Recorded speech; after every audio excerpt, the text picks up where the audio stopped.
අයිබෝන් ළමයි. අපි අද මුණ ගැහෙන්නේ රජ්‍ය ගණකාධිකාරී විභාගය 2021 පිරිවැය ගිණුම් කරන ප්‍රශ්න පත්‍රයත් එක්ක මේ විෂය කළමනාකරන ගිණුම්කරණේ නැත්තම් මැනේජීරියල් ඇකවුන්ටිං කියලා තියෙනවා.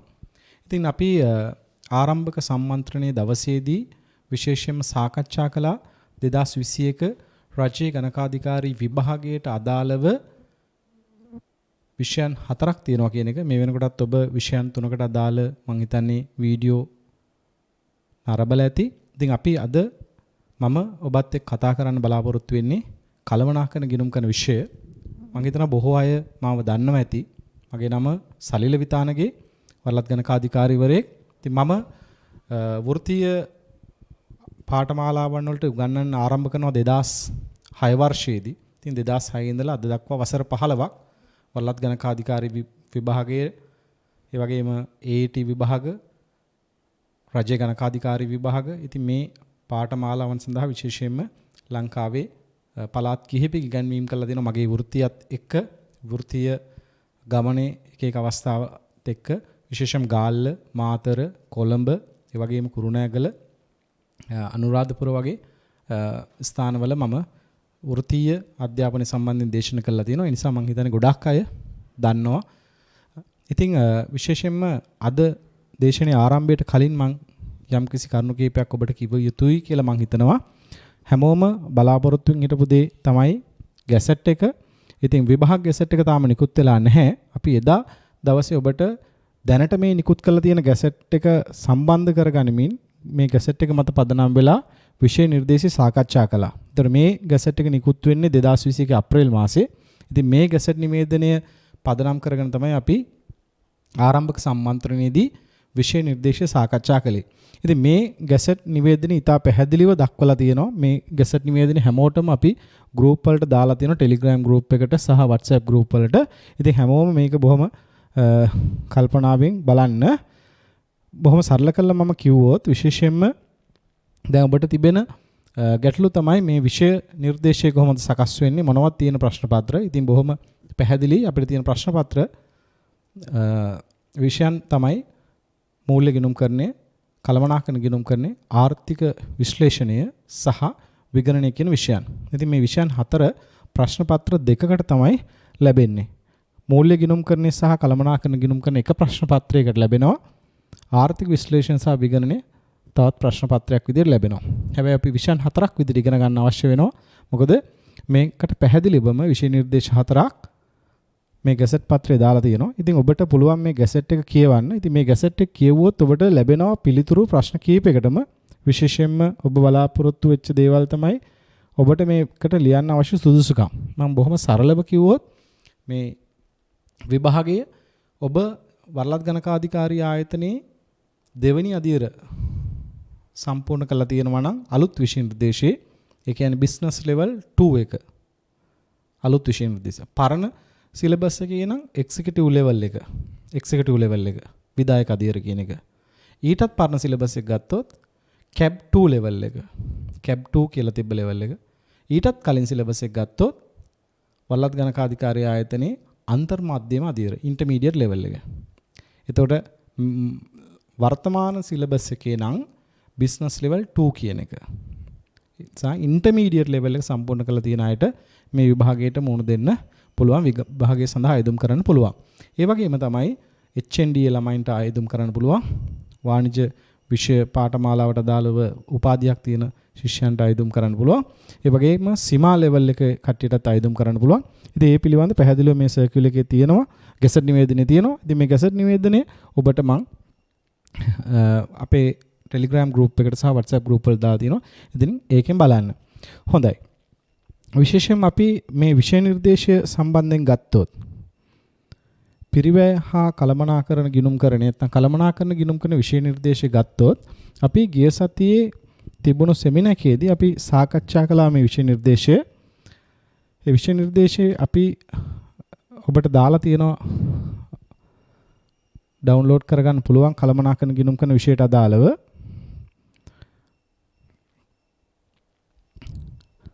ඒතර කළමනාකරන ගිණුම්කරණයේ විශේෂයෙන්ම අපි පාඩම් කීපයක් තියෙනවා. මම සිලබස් එක දාලා තියෙන ඒක අපි සාකච්ඡා කරන ආකාරය. ඉතින් මුලින්ම පිරිවැය ගිණුම් කරන හැඳින්වීම කොටසෙන් තමයි මම මේක ආරම්භ කරන්නේ. පිරිවැය ගිණුම් කරන හැඳින්වීම කොටසෙන් තමයි ආරම්භ කරන්නේ. මම හිතන්නේ හැමෝටම පේනවා ඇති. හැමෝටම පේනවා ඇති බෝඩ් එක. ටියුට් එකක් තියෙන ඩවුන්ලෝඩ් කරගන්න. අපි විශේෂයෙන්ම පිරිවැය ගිණුම් කරන විෂයේදී මේ කළමනාකරන ගිණුම් කරන විෂයේදී අපිට ඊටාම වැදගත් වෙන කාරණා ටිකක් තියෙනවා. දැන් මෙන්න මේ කාරණා ටික ඔළුවේ තියාගන්න. මේ විෂයට අදාළව මෙන්න මේ ටික මාත් එක්ක කරනකොට අවශ්‍ය වෙනවා. දැන් මේ ටික අහගන්න පළවෙනි දේ තමයි කළමනාකරන ගිණුම් කරන විෂය යම්තාක් දුරට කියනකට වඩා ඇත්තටම බොහෝ දුරට මේ ගණිතයට සම්බන්ධ විෂයක්. ඒ නිසා අපිට මේ විෂය කරද්දී ගණිත දැනුම ටිකක් ඕනේ. දැන් ගණිත දැනුම කියවහම මේ කම්බයින් මැත්ස් ඕන වෙන්නේ නැහැ. මෙතනදී අපිට ගණිත දැනුම කියන්නේ විශේෂයෙන්ම බෙදන්න, වැඩි කරන්න, අඩු කරන්න ඒ ටික ඕනේ වෙනවා. ඊට පස්සේ සරල සමීකරණයක් විසඳන්න, සමගාමී සමීකරණයක් විසඳන්න, ඒ වගේ පුංචි දේවල් අවශ්‍ය වෙනවා. ඉතින් ඕක තමයි ගණිතය. දෙවෙනි කාරණය තමයි අපිට මේ විෂය තුලදී common sense එක ඕන වෙනවා. මම හිතන්නේ හැමෝම දන්නවා මේ සාමාන්‍ය විඥානය කියන එක මොකක්ද කියන එක. අපිට සමහරට common sense ඕනේ. මම පුංචි common sense ගානක් දුන්නොත් මේ විදිහට. පුංචි common sense එකක් පරීක්ෂා කරොත් අපි මේ පාඩමට යන්න කලින්ම common sense තියනවාද කියලා. මේ බලන්න මේ පොඩි කාලේ අපිට බොහොම පුරුදු එකක් තමයි මෙන්න මේ වගේ පෙට්ටියක් අඳිනවා. මෙයාගේ පෙට්ටියක් ඇඳලා. මේ පෙට්ටිය පැති කීයක් තියෙනවද? මේක මම කියන ගණකයක් කියලා. මේක ගණකයක්. දැන් common sense check කරන්න යන්නේ. මේක ගණකයක්. මේකේ උස 3යි, අඩි 3යි, පළලත් අඩි 3යි, දිගත් අඩි 3යි. දිග පළල උස අඩි 3යි. දිග පළල උස අඩි 3යි. පැහැදිලිනේ? දිග පළල උස අඩි 3යි. දැන් අපි හිතමු මේ පෙට්ටිය හදන්න අවශ්‍යයි ලී. මේ ලී වල වර්ග අඩියක් රුපියල් 100යි. මේ පෙට්ටිය හදන්න ඕනේ ලී වල වර්ග අඩියක් රුපියල් 100යි. right? මේ පෙට්ටිය හදන්න ඕනේ ලී වල වර්ග අඩියක් රුපියල් 100යි. දැන් මේ පෙට්ටියේ දිග පළල උස අඩි 3යි. දිගත් 3යි, පළලත් 3යි, උසත් 3යි. ගණකයක් කියලා අපිට බොහොම සරලව කියන්න පුළුවන්. දැන් මම ඔබෙන් ප්‍රශ්නයක් ඇහුවොත් මේ පෙට්ටිය හදන්න යන ලී වල පිරිවැය කීයද? අන්න පිරිවැය ගිණුම් කරන ප්‍රවේශයකුත් ගන්නවා. පිරිවැය කියන වචනෙට අපි ප්‍රවේශයක් ගත්තා. නේද? ලී වල පිරිවැය. නේද? මේකේ දිග පළල උස අඩි 3යි. දැන් එහෙනම් වීඩියෝ එක පොඩ්ඩක් පෝස්ට්පෝන් කරලා හොයන්න බලන්න මේ පෙට්ටිය හදන්න යන ලී වල පිරිවැය කීයද කියලා. දැන් මේ වීඩියෝ එක පෝස්ට්පෝන් කරලා බලන්න. මොකද මම එක දිගට කතා කරගෙන යනවා. right. දැන් ඔයාලට පේන්න ඕනේ බොහොම සරලව මේ පෙට්ටිය හැදිලා තියෙන මෙන්න මේ වගේ පැති 6කින්.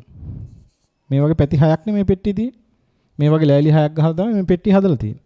එතකොට මේ පෙට්ටියේ එක පැත්තක වර්ග අඩි 9ක් තියෙනවා. නේද? වර්ග අඩි 9. වර්ග අඩි 9. දිග පළල වෙනවා වර්ග අඩි 9. ඒ වගේ පැති 6ක් තියෙනවා. 9 වැඩි කිරීම 6. එතකොට ඔක්කොම වර්ග අඩි කීයක් තියෙනවද? එතකොට ඔක්කොම වර්ග අඩි තියෙනවා. ඔක්කොම වර්ග අඩි තියෙනවා 54ක්. වර්ග අඩි 54යි. ඔක්කොම වර්ග අඩි ප්‍රමාණය 54යි. එහෙනම් වර්ග අඩියක් කීයද? වර්ග අඩියක් රුපියල් 100යි. වර්ග අඩියක් 100යි. එහෙනම් ලී වල පිරිවැය කීයද? 5400යි. ලී වල පිරිවැය කීයද? 5400යි. දැන් අපි මෙතනදී අත්තන බැලුවේ common sense එක සාමාන්‍ය දැනීම තමයි අත්තන පරීක්ෂා කළේ. බොහොම සරල දෙයක්. එතකොට මම කිව්වා දෙවෙනි කාරණේ. common sense තියෙන්න ඕනේ. පළවෙනියට කිව්වේ පිරිවැගිනුම් කරන්නේ ඉගෙන ගන්නකොට ගණිත දැනුම සාමාන්‍යයෙන් තියෙන්න ඕනේ. ලොකු ගණිත දැනුමක් නෙවෙයි. බෙදන්න, වැඩි කරන්න, අඩු කරන්න වගේ සරල සමීකරණ විසඳන්න, සමගාමී සමීකරණ විසඳන්න වගේ දැනුමක් තියෙන්න ඕනේ. දෙවෙනි එක තමයි පුතා ළමයි අපිට තියෙන ඕනේ common sense එකක්. සාමාන්‍ය දැනීම. ඒක තමයි මම මේ කිව්වේ. මෙන්න මේ වගේ දේවල්. මේ වගේ දේවල් අපිට තේරෙන්න ඕනේ. දැන් මේ පෙට්ටිය ගැන කිව්වහම අපිට ඔළුවට එන්න ඕන මේ පෙට්ටිය පැති 6ක් තිබුණා කියන එක අපේ ඔළුවට එන්න ඕනේ. right. ඊළඟට තුන්වෙනි කාරණේ තමයි දැන් මේ ඔයාලා දැන් මේ වෙලාවේ ඇඳේ ඉඳන් වෙන්න පුළුවන් මේ වීඩියෝ එක බලන්නේ. නැත්නම් සමහර විට ගෙදර කුස්සියේ උයන ගමන් වෙන්න පුළුවන් බලන්නේ. චූට්ටක් නවත්තන්න. මෙන්න මේ ටික ළඟට ගන්න වෙනවා. දැන් අපි මේ පන්ති මේ විදිහට ඔන්ලයින් තාක්ෂණයෙන් පැවැත්වුවට මේ පන්තිය භෞතික පන්තියකටත් එහා ගියපු අත්දැකීමක් ගන්න පුළුවන් සහ දැනුම දෙන්න පුළුවන් ආකාරයට තමයි අපි මේ පාඨමාලාවන් සකස් කරලා තියෙන්නේ. මොකද භෞතික පන්තියකට අපිට එනවා කාලය පිළිබඳ සීමාවක් නැන්නේ. ඒ සියල්ලටත් උත්තරයක් විදිහට අපිට ඔන්ලයින් පන්තියක් කරන්න පුළුවන්. සජීවී අත්දැකීමක් එක්කයි මේ පාඩම කරන්නේ. ඒ නිසා අපි ගාව තියෙන්න ඕනේ ලියා ගන්න පොතක්. ඒක නිසාම තමයි අපි මේ මුද්‍රිත නිබන්ධන දෙන්නේ. මුද්‍රිත නිබන්ධන දෙන්නේ මේ නිබන්ධනවල මේ කරුණු සටහන් කරගනිමින් මේ මුද්‍රිත නිබන්ධන පාවිච්චි කළ ගණන් හදමින් තමයි කරන්න ඕනේ. ඒතර මේ ලෙක්චර් එක දෙන්න විතරයි මම ඔයාලගේ ගෙදරට එන්නේ මේ. ලෙක්චර් එක දෙන්න තමයි ගෙදරට එන්නේ. හැබැයි ඔයා ගාව තියෙන්න ඕනේ පොතක් තියෙන්න ඕනේ. එතකොට හොඳ CR පොතක් ගන්න පිටු 160ක විතර. පිටු 160ක විතර CR පොතක් තියෙනවා නම් හොඳයි. මොකද ඔයාලට පුළුවන් වෙනවා. එතකොට ඒකයි මේ කරන වැඩපිළිවෙල විභාගය දක්වාම බොහොම වැඩපිළිවෙල සකස් කරලා තියෙනවා. ඉතින් ඒකට තමයි අපි ගොඩාක් මහන්සි වෙන්නේ. ඒ නිසා පොතක් තියෙන්න ඕනේ. දැන් පොතක් නැත්තම් පොතක් අරගෙනම වාඩි වෙන එක හොඳයි. මොකද මෙතනින් ඉස්සරහට අපි ගණන් හදනකොට පොත ඕන වෙනවා. ඊළඟ දේ තමයි මේ විෂයට අපි මේ කතා කරන හැම දෙයක් තුළම ගන්න දෙයක් තියෙනවා. විශේෂයෙන්ම අපි මේ වැඩපිළිවෙල හරහා බලාපොරොත්තු වෙන්නේ මේක කරාට පස්සේ නැවත මීට සමගාමී පිරිවැගිනුම් කරන කිසිම දේශනයකට මං හිතන්නේ ඔබට එන්න ඕන වෙන්නේ නැති වෙයි කියලා. ඔබ මේ දැනුම පාවිච්චි කළ සමහරට AT ලියන්න වෙයි. එහෙම නැත්නම් ඔබ වරලත් ගණකාධිකාරී ආයතනයේ යම් විභාගයකට මුහුණ දෙන්න වෙයි. එහෙම නැත්නම් ඔඩිට් එක්සැමින් එක්සෑම් එක ලියන්න වෙයි.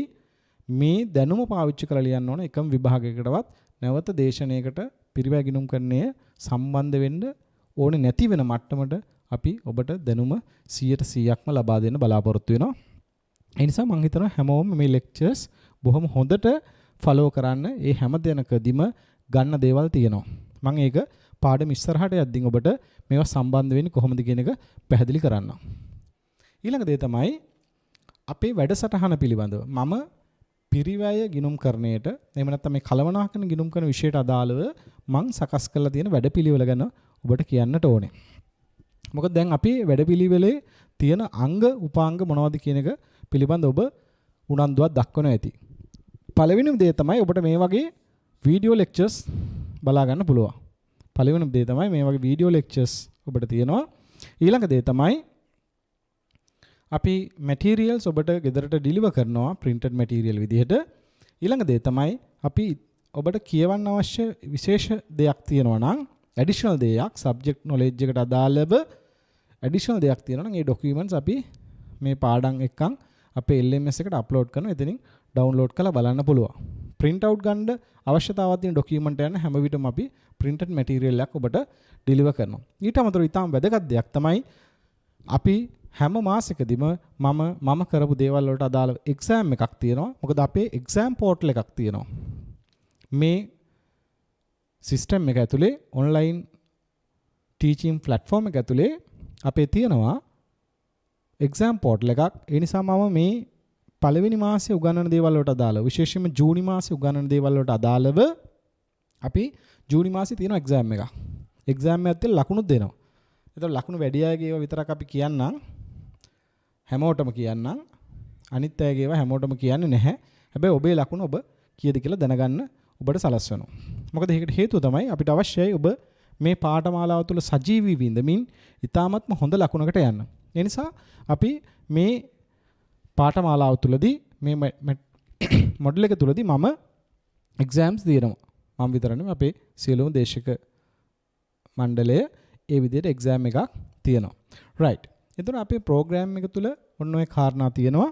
මේ සිලබස් එක අපි ඉවර කරන ආකාරය පිළිබඳව ඒ ડોකියුමන්ට් එකක් අප්ලෝඩ් කරලා තියෙනවා. එක එක මාසෙදී කතා කරන්න බලාපොරොත්තු වෙන පාඩම් ටික. විශේෂයෙන් මම මේ ජූනි මාසය තුලදී ආවරණය කරනවා මේ පිරිවැය ගිණුම් කරන හැඳින්වීම, ද්‍රව්‍ය පිරිවැයකරණය, ශ්‍රම පිරිවැය, පොදු කාර්ය පිරිවැය කොටස් සහ විශේෂ තනවම් පිරිවැයකරණය කියන කාරණා ටික අපි මේකෙදි සාකච්ඡා කරනවා පළවෙනි පාඩම විදිහට. එතකොට අපි ඉස්සරහට ගියොත්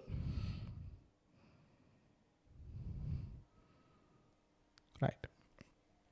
විශේෂයෙන්ම පිරිවැය ගිණුම්කරණය සහ මූල්‍ය ගිණුම්කරණය කියන කොටස් දෙකට අපි අරගෙන බැලුවොත් දැන් ඔබ සියලු දෙනාම මූල්‍ය ගිණුම්කරණය ඉගෙනගෙන තියෙනවා. කළමනාකරණ ගිණුම්කරණයත් ඉගෙනගෙන තියෙනවා. එතකොට ඔබ දැකලා ඇති මේ විෂයන් දෙක තුල තියෙන යම් වෙනස්කම් තියෙනවා. කළමනාකරණ ගිණුම්කරණය සහ පිරිවැය ගිණුම්කරණය කියන කොටසයි මූල්‍ය ගිණුම්කරණය අතර වෙනස්කම් තියෙනවා. දැන් මූල්‍ය ගිණුම්කරණය අපි හැමදාම දකින්න දෙයක් තමයි මූල්‍ය ගිණුම්කරණය කියන එක නීතිමය රාමුවක් ඇතුලේ ක්‍රියාත්මක වෙන්නේ. මූල්‍ය ගිණුම්කරණ නෛතික අවශ්‍යතාවක් බොහෝ වෙලාවට. ඒ නිසා මූල්‍ය ගිණුම්කරණයට වාර්තා කරන්න යම්කිසි ආකෘතිමය රාමුවක් තියෙනවා. ඒකට නිශ්චිත ආකෘතිමය රාමුවක් තියෙනවා. මේ ගිණුම්කරණ ප්‍රමිත අදාළ වෙනවා නේද? ඒ විදිහට මූල්‍ය ගිණුම්කරණ නිශ්චිත ආකෘතිමය රාමුවකට අනුව තමයි ක්‍රියාත්මක වෙන්නේ. ඒ වගේම තමයි විශේෂත්වයක් තමයි දැන් මූල්‍ය ගිණුම්කරණේ නම් අපි ඓතිහාසික තොරතුරු තමයි වාර්තා කරන්නේ. සිදු ගනුදෙනු හා සිදුවීම්. මේක වෙයි කියලා අපි වාර්තා කරන්නේ නැහැ. හැබැයි කළමනාකරණ ගිණුම්කරණේ ආරම්භ බැලුවොත් අතීතේ වගේම පිරිවැය ඇතිවෙච්ච වාර්තා කරනවා වගේම ඇතිවිය හැකි තත්ත්වයන් පිළිබඳව නේද? කළමනාකරණ ගිණුම්කරණයේදී අපි අවධානය ලක් කරනවා. ඒ වගේම තමයි විශේෂයෙන්ම මූල්‍ය ගිණුම්කරණය තුල එන තොරතුරු අභ්‍යන්තර පාර්ශවයන්ට, ඒ කියන්නේ ව්‍යාපාරයේ ඇතුලේ ඉන්න කට්ටිය වගේම බාහිර පාර්ශවයන්ටත් වාර්තා කරනවා. විශේෂයෙන් මූල්‍ය ගිණුම්කරණය බාහිර පාර්ශවයන්ගේ තොරතුරු අවශ්‍යතාවයට විශේෂයෙන්ම සකස් වෙච්ච එකක් මූල්‍ය ගිණුම්කරණය.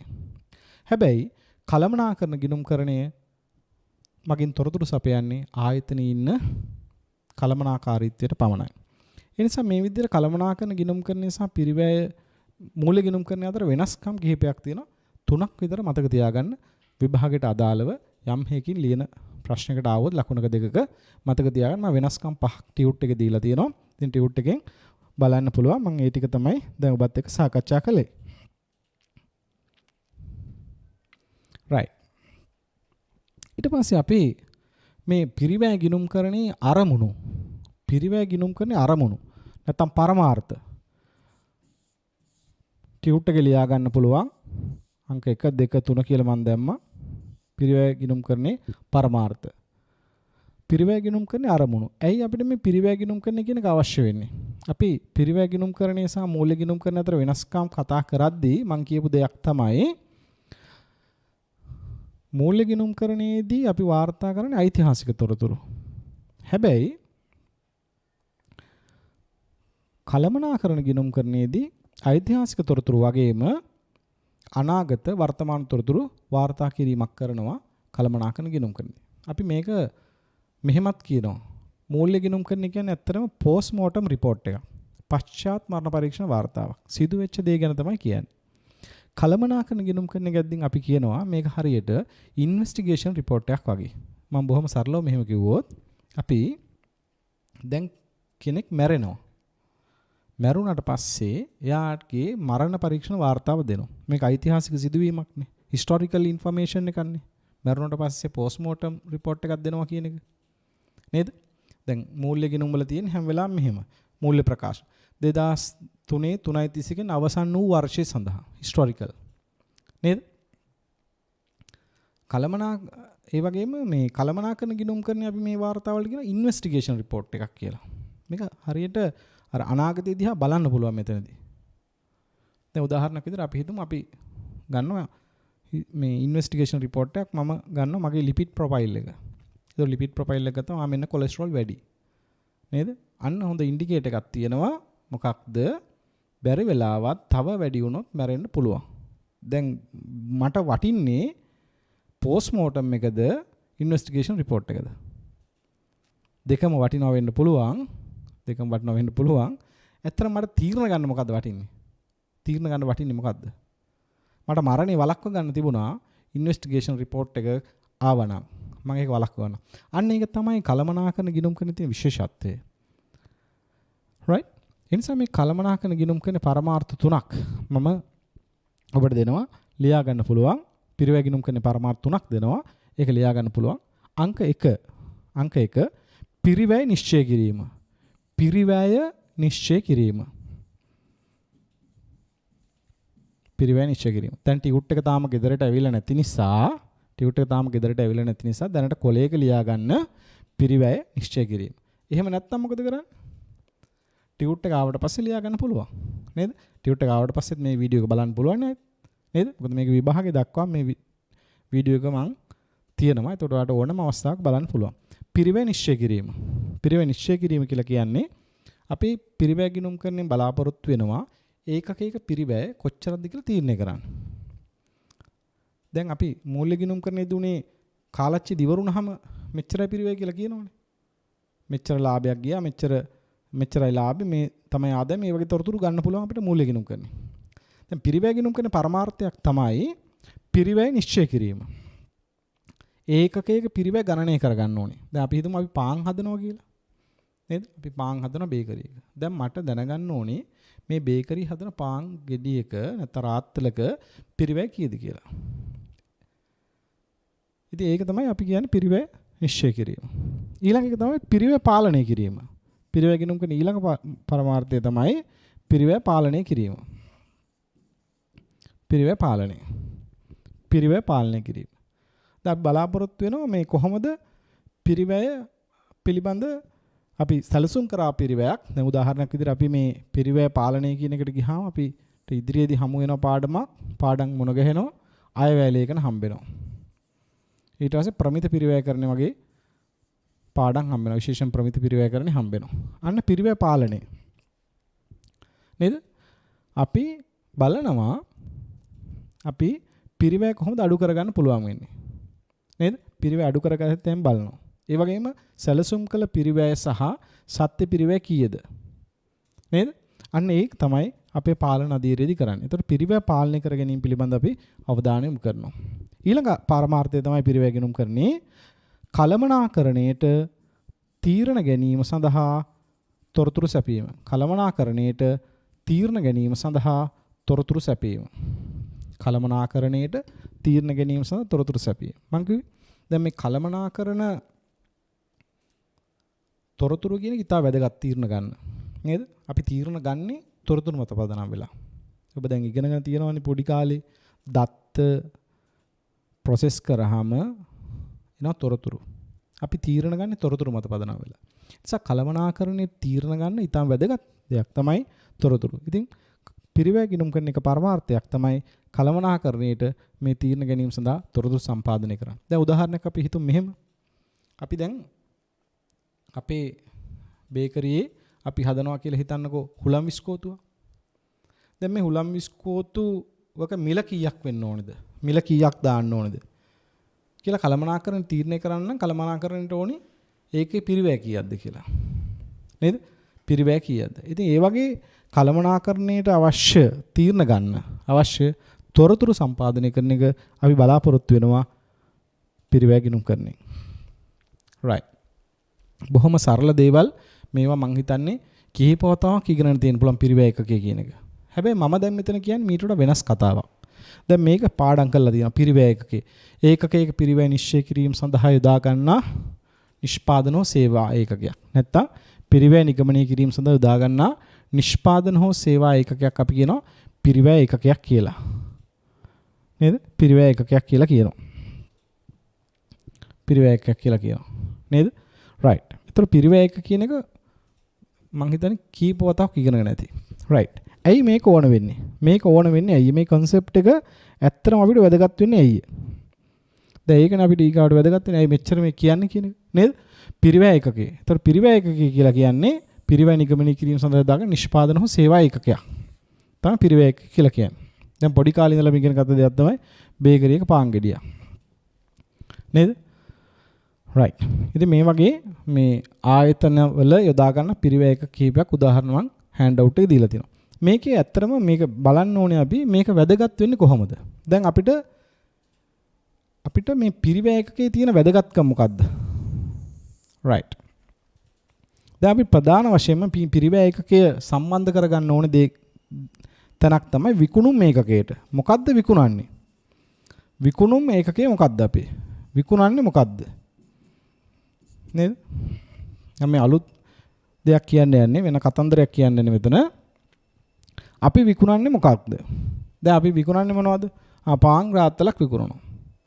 එහෙනම් අපි පාන් රාත්තලක් විකුණනවා නම් පාන් රාත්තලේ විකුණුම මිල තීරණය කරද්දී ඒකේ පිරිවැය ඕනේ. අන්න ඒ නිසා තමයි බේකරි එක පාන් බේකරි එක පිරිවැයකකේ පාන් ගෙඩියක් උනේ. right. ඒතර විදුලි බල මණ්ඩලය. විදුලි බල මණ්ඩලයේ ගෙදරට වාටෙන ලයිට් බිලේ විදුලි ඒකක කියලා තියෙනවානේ. මේ මාසේ පාවිච්චි විදුලි ඒක 130යි 150යි. දැන් විදුලි ඒකකයේ ඇයි විදුලි ඒකක තමයි විකුණුම් ඒකකේ. විදුලි බල මණ්ඩලයේ ගනුදෙනු කරුවට යුනිට් එකකට තමයි මේ මිල කියලා තියෙන ප්‍රයිස් එක. ඒතර විකුණන ඒකකේ තමයි කිලෝවොට් පැය. කිලෝවොට් පැය අපේ සරල භාෂාවෙන් කියන විදුලි ඒකකයක් කියලා. කිලෝවොට් පැය. හේතුව විදුලි බල මණ්ඩලය ගණනය කරගන්නවා. එතකොට කිලෝවොට් පැයකට කොච්චර පිරිවැයක් යනවද කියන එක. ඒතර ඒ වගේ එහෙනම් මේ විකුණුම් ඒකකයට අපි පිරිවැය ඒකකය සම්බන්ධ වෙනවා. නේද? දැන් උදාහරණයක් විදිහට දැන් මේ පිරිවැය ඒකක ගත්තාම දැන් සමහර ආයතනයක මේ පිරිවැයක මහ විශාල වෙන්න පුළුවන්. මහ විශාල එකක්. දැන් මේ පාන් බේකරි එක පාන් රාත්තලක් වෙන්න පුළුවන්. හැබැයි යම් හැකි මේ ආයතනයේ ඉදිකිරීම් කොන්ත්‍රාත්තු එකක් න ะ. දැන් අපි හිතමු හයිවේ එක හදන සමාගමක් කියලා. හයිවේ එකක් හදන සමාගමක් නම් එයා දැන් මේ කිලෝමීටර් 100ක විතර පාරක් හදනවා. කිලෝමීටර් 100යි. දැන් අපි හිතමු අපේ ව්‍යාපාරයේ ස්වභාවය තමයි අපි ඉදිකිරීම් කොන්ත්‍රාත්තු බාර ගන්න සමාගම. දැන් මේ කිලෝමීටර් 100ක් පාර. නේද? කිලෝමීටර් 100. දැන් පිරිවැයකකේ මොකද්ද? මේ මාර්ගය, අධිවේගී මාර්ගය කිලෝමීටර් 100ක්. නේද? මේ concept එක අපිට වැදගත් වෙනවා. මේ පිරිවැයකකේ කියන එක. මේකත් හරියට ඔළුවේ තියෙන ඕන දෙයක්. පිරිවැයක කියන්නේ ඔළුවේ තියෙන්න ඕනේ. හේතුව අපි විවිධ නිර්වචන කතා කරන ඒවා සහ ඉදිරියේදී අපි මේ කලමනාකරන ගිණුම් කරන යම් සංකල්ප යෙදෙද්දී මේ නිර්වචනය ඇත්තටම හරියට ඔළුවේ තියෙන්න ඕනේ. නේද? right. දැන් මෙතන මම මේ කියන්න යන්නේ මොකද්ද? දැන් මෙතන කිලෝමීටර් 100ක අධිවේගී මාර්ගයක් හදනවා නම් මේ කිලෝමීටර් 100ක අධිවේගී මාර්ගය තමයි මෙයාගේ පිරිවැයකකේ. මේ කොන්ත්‍රාත්තුව. මේ කොන්ත්‍රාත්තුව තමයි පිරිවැයකකේ වෙන්නේ. මොකද එයා ගාන කියලා තියෙන්නේ මේ විකුණුම එකකේනේ. මෙයා ගාන කියලා තියෙන අධිවේගී මාර්ගයට කිලෝමීටර් 100ට ගාන කියලා තියෙන්නේ. කිලෝමීටර් 100ට මෙච්චරයි කියලා. එක ටෙන්ඩ් එකකට ලැබිලා තියෙන්නේ. ඒතර ඒක තමයි මෙයාගේ පිරිවැයකකේ වෙන්නේ. right. එහෙනම් පිරිවැයකකේ කියලා කියන්නේ අපි මේ පිරිවැය නිගමනය කිරීම සඳහා භාවිතා කරන නිෂ්පාදන හෝ සේවා ඒකකයක්. right. ඊට පස්සේ අපිට සංකල්පයක් මුණ ගැහෙනවා තව මිශ්‍ර පිරිවැය එකක කියලා. මිශ්‍ර පිරිවැය එකක.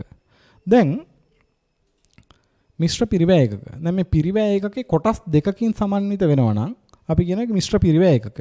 දැන් මම බොහොම සරල උදාහරණයක් ඔබට කිව්වොත් අපි හිතමුකෝ මේකේ වැදගත්කම අපි හිතමු දැන් තියෙනවා මේ ටැක්සි සර්විස් එකක්. ටැක්සි සර්විස් ඔයාලා හැමෝම පාවිච්චි කරනවනේ. ටැක්සි සර්විස් එක පාවිච්චි කරලා තියෙන ජීවිතේ කවදා හරි දවසක. right. ටැක්සි සර්විස් එක. දැන් මේ 3 wheel එකක් කියලා හිතන්න මේ. මෙයා කියනවා මෙයා ගාණක් දාගෙන ඉන්නවා කිලෝමීටර එකකට රුපියල් 50යි කියලා.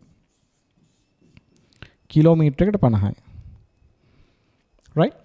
මේ ටැක්සි සර්විස් එකේ කිලෝමීටර එකට ගාණ කීයද 50යි.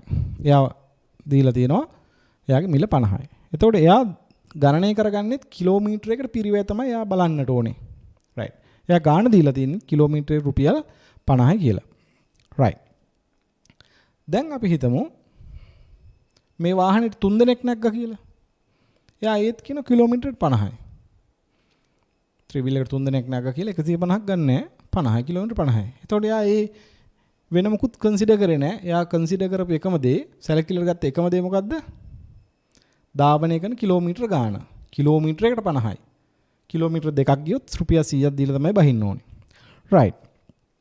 හැබැයි අපි හිතමු භාණ්ඩ ප්‍රවාහනය කරන සමාගමක් කියලා. කන්ටේනර්ස් වගේ ගෙනියනවා.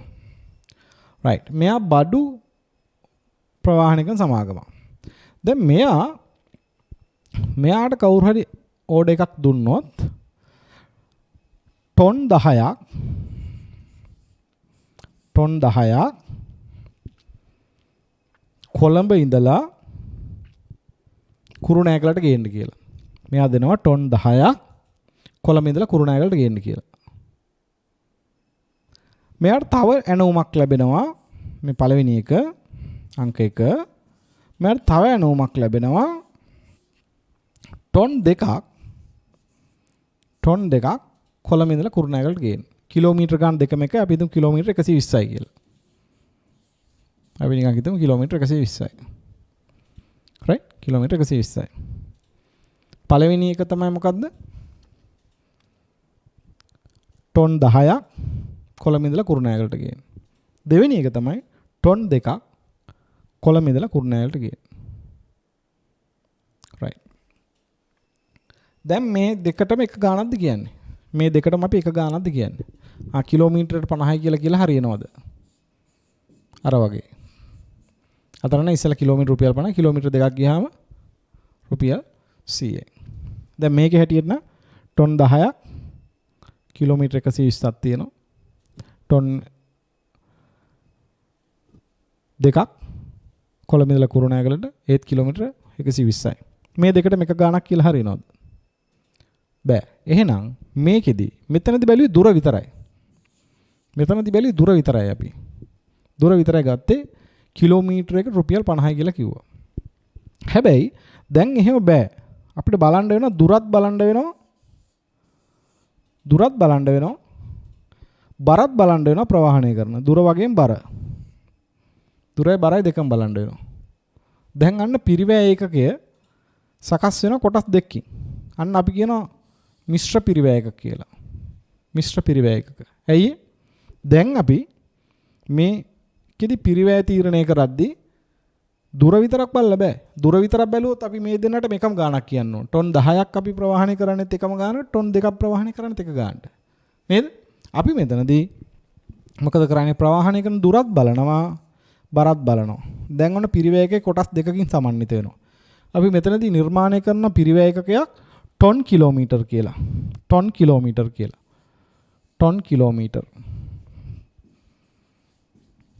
ටොන් කිලෝමීටරයක්. අපේ පිරිවැය ඒකකේ වෙනවා ටොන් කිලෝමීටරයක්. ටොන් එකක් කිලෝමීටරයක් ප්‍රවාහණය කරන කොච්චර පිරිවැයක් යනවාද කියන එක තමයි අපි නිගමනය කරන්නේ. ඒතර පිරිවැය ඒකකේ වෙන්නේ ටොන් කිලෝමීටරය කියන එක. නේද? right. ඉතින් මේ වගේ අවස්ථාවකදී අපි කියනවා මේකට සංයුක්ත පිරිවැය එකක නැත්නම් මිශ්‍ර පිරිවැය එකක කියලා. right. මේක ඉතින් අපිට ප්‍රායෝගිකව ගොඩක් වැදගත් වෙනවා. අපි නිරත වෙලා ඉන්න ව්‍යාපාර කටයුත්තේදී පිරිවැය නිර්ණය කරද්දී අපි බලන්න ඕනේ වඩාත් ගැලපෙන්නේ මොකද්ද පිරිවැය එකකේ. දුර විතරක් සලකනවද? මෙතන දුරයි බරයි දෙකම සලකන්න ඕන. ඒ නිසා අපි කිව්වා පිරිවැය එකකේ කොටස් දෙකකින් යුක්ත වෙනවා. ඒකට අපි කිව්වා මිශ්‍ර පිරිවැය එකක කියලා. right. ඉතින් විශේෂයෙන්ම සේවා ව්‍යාපාරවලට අපිට බහුලව දකින්න පුළුවන් මිශ්‍ර පිරිවැය එකක. right. ඊට පස්සේ මම යනවා තවත් වැදගත් concept එකක් තමයි පිරිවැය මධ්‍යස්ථානය. ඒතර පිරිවැය මධ්‍යස්ථානය කියලා කියන්නේ මෙන්න මේකයි මේ බලන්න පිරිවැය එක් රැස් කරනු ලබන නිෂ්පාදන හෝ සේවා ස්ථානයක් පුද්ගලයේ ක්‍රියාකාරකමක් හෝ උපකරණයක් පිරිවැය මධ්‍යස්ථානය ලෙස හැඳින්වේ. right. අතන මෙතන වැදගත් දෙයක් පිරිවැය එක් රැස් කරනවා. නේද? ඇයි පිරිවැය එක් රැස් කරන්නේ? අපි ඊළඟට කතා කරනවා මේක ඉස්සරහට කතා කරනවා. නේද? ආයතනයේ පිරිවැය අපි බෙදා හරින්නේ අන්තිමේට පිරිවැය ඒකකයට. අවසානයේදී පිරිවැය බෙදා හරින්න ඕනේ පිරිවැය ඒකකයට. පිරිවැය ඒකකයට බෙදා හරිනකම් මේ පිරිවැය ආයතනයේ විවිධ දෙපාර්තමේන්තු වෙන්න පුළුවන්. නැත්නම් ආයතන කිසියම් ක්‍රියාකාරකමක් වෙන්න පුළුවන්. එහෙම නැත්නම් කිසියම් උපකරණයක් වෙන්න පුළුවන්. අන්නේ තැන්වල රැස් කරනවා. ඒ විදිහට පිරිවැය රැස් කරන ආයතනයේ අංශයකට අපි කියන මොකක් කියලාද? පිරිවැය මධ්‍යස්ථානයක් කියලා. මොකද පිරිවැය රැස් කරලා පස්සේ අපි පිරිවැය එකකට මේක බෙදා හරින්න ඕනේ. පිරිවැය එකකට ඇතුළත් කරනකම් මේ විදිහට ආයතනයේ පිරිවැය රැස් කරන ආයතනයේ කිසියම් දෙපාර්තමේන්තුවක් වෙන්න පුළුවන්, පුද්ගලයෙක් වෙන්න පුළුවන්, ක්‍රියාකාරකමක් වෙන්න පුළුවන්. ඒක අපි හඳුනනවා පිරිවැය මධ්‍යස්ථානය කියලා. මම ඒ චුට්ටක් කිව්වොත් මෙහෙම. දැන් උදාහරණයක් කියමුකෝ. ආයතනයේ නිෂ්පාදන අංශ 1. නිෂ්පාදන අංශයක් තියෙනවා. නිෂ්පාදන අංශ 1. එතකොට නිෂ්පාදන අංශ 1 දරනවා විවිධ පිරිවැය. ද්‍රව්‍ය වියදම් වෙනවා, ශ්‍රමිකයන්ට වැටුප් ගෙවනවා, විදුලි බිල් යනවා. මේ විදිහට ආයතනයේ මේ අංශයේ පිරිවැය එකතු වෙනවා. නේද? ඒ පිරිවැය එක්රැස් කරනවා. ඊට පස්සේ ගත්තොත් උපකරණයක්. දැන් උදාහරණයක් විදිහට ගත්තොත් මම උපකරණයට හරි ආසම උදාහරණයක් තමයි ලංකාවේ වීදුරු බෝතල් නිෂ්පාදනය කරන එකම සමාගම තමයි පිරමල් ග්ලාස් සමාගම. මේ පිරමල් ග්ලාස් සමාගමේ තියෙනවා විදුලි උඳුන්. මේ වීදුරු නිෂ්පාදනය කිරීම සඳහා මේ විදුලි උඳුන් තියෙනවා. දැන් මේ සාමාන්‍ය මේකේ විදුලි බිල විශාල වටිනාකමක විදුලි බිලක් යනවා. ඒතර මේ උපකරණය 1 මිනිත්තුවක් ක්‍රියාත්මක කරන්න කොච්චර පිරිවැය යනවද කියන එක අපිට බලා ගන්න. ඒක වැදගත් වෙනවා. මොකද අපි මේකට ගන්න ඇණවුමක් ගන්නකොට මේ ඇණවුමක පිරිවැය තීරණය කරන්න අපිට අවශ්‍ය වෙන මේ උපකරණේ කොච්චර පිරිවැයක් ආශ්‍රිත වෙනවද කියලා. මේ උපකරණේ මිනිත්තුවක් ක්‍රියාත්මක කරන පිරිවැය කොච්චරද කියලා වැදගත් වෙනවා. ඒතර අපි පිරිවැය රැස් කරන මෙන්න මේ උපකරණය ආශ්‍රිතව මේ විදුලි උඳුන ආශ්‍රිත පිරිවැය කීයද? නේද? රයිට්. එතකොට මේ වෙලාවට උපකරණයක් පිරිවැය එකක් වෙන්න පුළුවන්. ක්‍රියාකාරකමක් පිරිවැය එකකයක් වෙන්න පුළුවන්. නේද? මොකක් හරි ඇක්ටිවිටියක්. දැන් ක්වොලිටි කන්ට්‍රෝල් වගේ ආයතනික ක්‍රියාකාරකමක් ඒ ක්‍රියාකාරකම පවත්වාගෙන යාම වෙනුවෙන් දරන පිරිවැය කීයද? නේද? රයිට්. එතකොට මේ වගේ පිරිවැය ඒකකයට පිරිවැය බෙදා හරින තුරු අපි පිරිවැය රැස් කරනවා. ඒවට අපි කියනවා මොනවා කියලාද? පිරිවැය මධ්‍යස්ථාන කියලා. රයිට්. ඊට පස්සේ ඊටම වැදගත් දෙයක් තමයි මේ පිරිවැය වර්ග කිරීම. දැන් මේවා බැලුවාම පුංචි දේවල් වගේ තියුණාට 100% මේ හැම දෙයක්ම ඉගෙනගෙන ඉස්සරහට යන එක මම හිතනවා වටිනවා කියලා. පිරිවැය වර්ග කිරීම. දැන් අපි පිරිවැය වර්ග කරනකොට විවිධ පදනම් මත වර්ග කරන අපිට මේ පිරිවැය ගිණුම්කරණයේ විවිධ අවශ්‍යතා සඳහා පිරිවැය ගිණුම්කරණයේ විවිධ අවස්ථාවලදී අපිට මේ පිරිවැය වර්ග කිරීම වැදගත් වෙනවා. එකක් තමයි ස්වභාවය අනුව පිරිවැය වර්ග කරනවා. පිරිවැය ස්වභාවය අනුව වර්ග කරනවා. මේක හරි ලේසි. ස්වභාවය අනුව කොයි වගේද? දැන් සමහර ඒවා මෙහෙම පිරිවැය කියනවා මේ අල්ලන්න පුළුවන්. ද්‍රව්‍ය ස්වභාවයයි. දැන් උදාහරණයක් පාන් බේකරි එක පිටි. ඒවා මේ අල්ලලා දාන්න පුළුවන් පිරිවැය. ඒවා ස්වභාවයෙන් ද්‍රව්‍යයි. හරි. මේ පාන් බේකරියේ වැඩ කරන ශ්‍රමිකයන්ට කියන වැටුප්.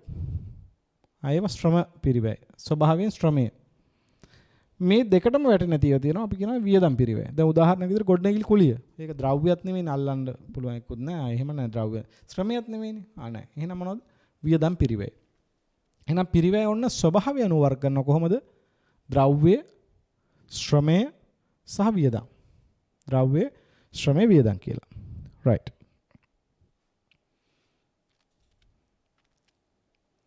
right. මම ඊට පස්සේ යනවා ඊට වැදගත් කාරණයකට මේක පොඩි concept එකක් වාට ඉගෙන ගන්න තියෙනවා. මෙතන පොඩි concept එකක් ඉගෙන ගන්න තියෙනවා. මේකේ මේ පිරිවැය ගොඩනගෙන ආකාරය. පිරිවැය ගොඩනගෙන ආකාරය. පිරිවැය ගොඩනගෙන ආකාරය. පිරිවැය ගොඩනගෙන ආකාරය. ඒකකයක පිරිවැය ගොඩනගෙන ආකාරය පිළිබඳ අපිට අවබෝධයක් ගන්න ඕනේ. විශේෂයෙන්ම ඍජු ද්‍රව්‍ය, ඍජු ශ්‍රමය, ඍජු වියදම් මේ ටික එකතු වුණාම අපි කියනවා ප්‍රාථමික පිරිවැය කියලා. මේ තුන එකතුවට අපි කියනවා ප්‍රාථමික පිරිවැය කියලා. ඍජු වියදම් ටික එකතු වුණාම අපි කියනවා ප්‍රාථමික පිරිවැය කියලා. ඍජු වියදම් එකතුවට අපි කියනවා ප්‍රාථමික පිරිවැය කියලා. ඊට පස්සේ මේ ඍජු වියදම් වලට අපි එකතු කරනවා නිෂ්පාදන පොදුකාරය. එතකොට අපි කියන එකට නිෂ්පාදන පිරිවැය කියලා. නිෂ්පාදන පිරිවැය කියලා. ඊට පස්සේ නිෂ්පාදන පිරිවැයට එකතු කරනවා නිෂ්පාදන නොවන පොදුකාරය. නිෂ්පාදන නොවන පොදුකාරය. ඒක පරිපාලන පොදුකාරය වෙන්න පුළුවන්. විකුණුම් හා බෙදාහැරීම් පොදුකාරය වෙන්න පුළුවන්. ඒ ටික එකතු වුණාම අපිට කියනවා මුළු පිරිවැය කියලා. මුළු පිරිවැය. එහෙනම් ඔන්න concept තුනක් හම්බුණා. ප්‍රාථමික පිරිවැය, ප්‍රාථමික පිරිවැය,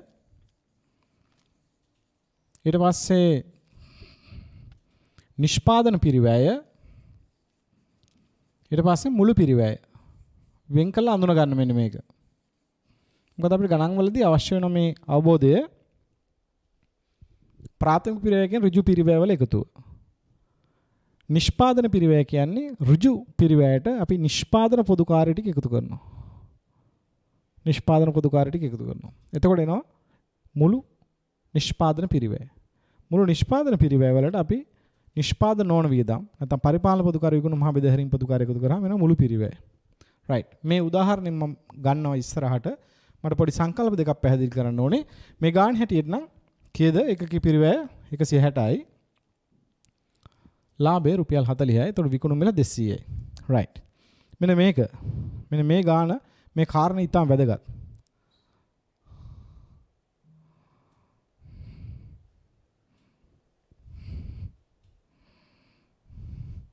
රයිට්.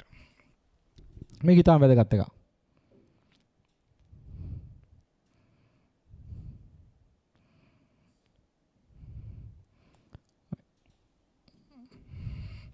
රයිට්.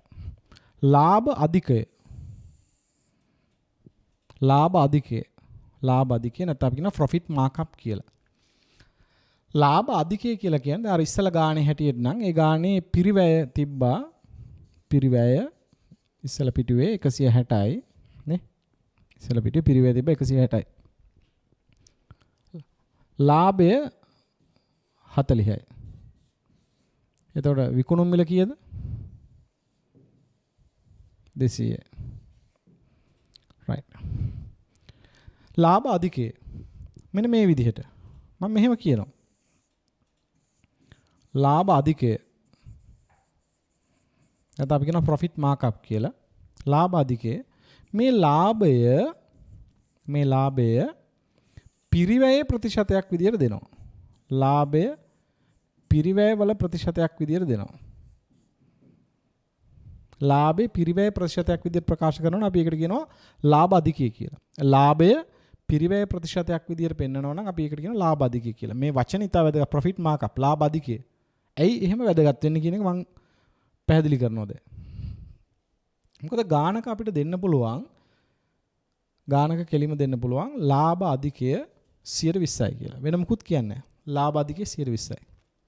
එහෙම කිව්වොත් ඔයා දැනගන්න ඕනේ මේ ලාභ අධිකය 120යි කියන එක අදහස මේ දීලා තියෙන්නේ මේ ගානේ ලාභය ඒකකයක පිරිවැයෙන් 120යි කියන එක. right. ලියා ගන්න මේ හිස්තනේ ලියා ගන්න මෙහෙම ලාභ අධිකය කියන හිස්තනේ ලියා ගන්න. හිස්තනේ ලියා ගන්න. හිස්තනේ ලියා ගන්න. ලාභය ඒකකයක පිරිවැයවල ඒකකයක පිරිවැයෙහි ප්‍රතිශතයක් ලෙස දක්වා ඇතිනම් ලාභය ඒකකයක පිරිවැයේ ප්‍රතිශතයක් ලෙස දක්වා ඇතිනම් එය ලාභ අධිකය ලෙස හැඳින්වේ. එය ලාභ අධිකය ලෙස හැඳින්වේ. එය ලාභ අධිකය ලෙස හැඳින්වේ.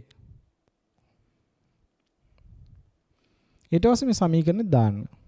ලාභ අධිකය සමානයි ලාභයේ බෙදීම පිරිවැය වැඩි කිරීම 100. ලාභයේ බෙදීම පිරිවැය වැඩි කිරීම 100. right. right. දැන් ලාභය කීයද මේකේ? ලාභය 40යි. පිරිවැය කීයද? 160යි. 100 වැඩි කරන අපි ප්‍රතිශතයක් විතර ගණනය කරන්න ඕන නිසා ඔබට ලැබෙනවා පිළිතුර 125යි කියලා. ඔබට ලැබෙනවා පිළිතුර 125යි කියලා. එහෙනම් මේ ගානේ ලාභ අධිකය කීයද? ලාභ අධිකය 125යි. ලාභය පිරිවැය ප්‍රතිශතයක් විදිහට දක්වනවා. right. පුංචි හෝම්වර්ක් එකක් කරමු. ලියා ගන්න. පුංචි හෝම්වර්ක් එකක් කරමු ලියා ගන්න.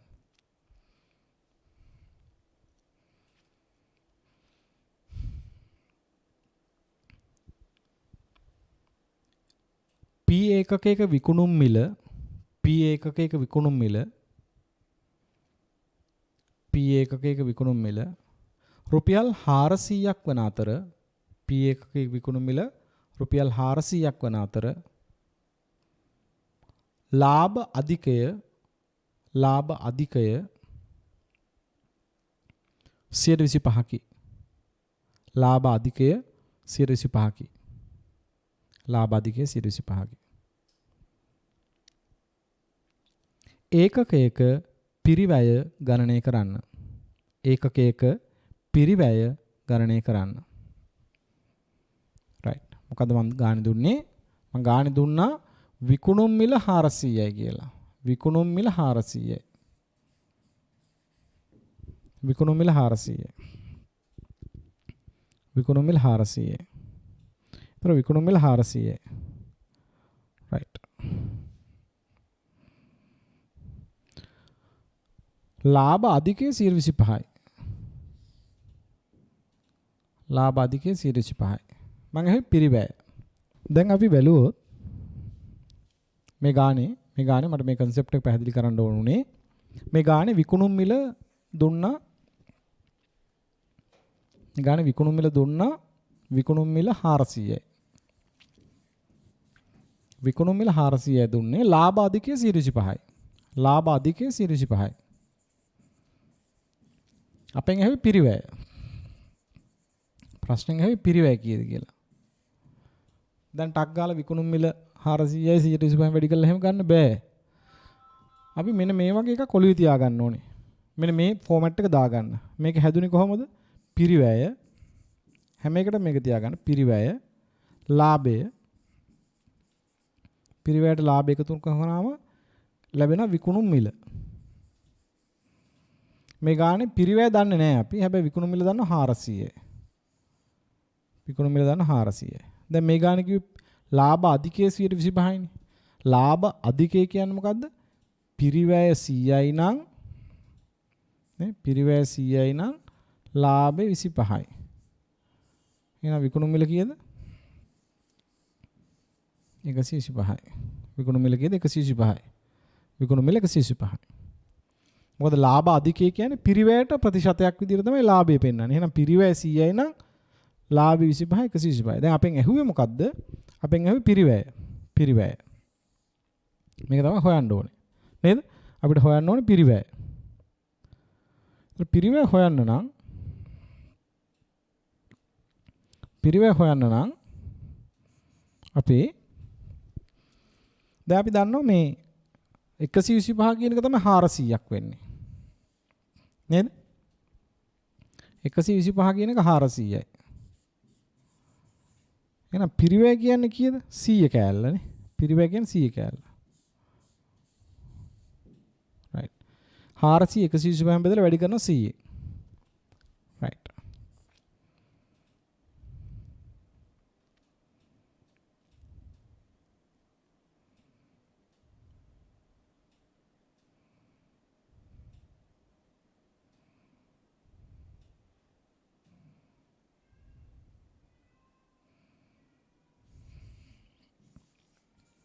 තුන්සිය 20යි.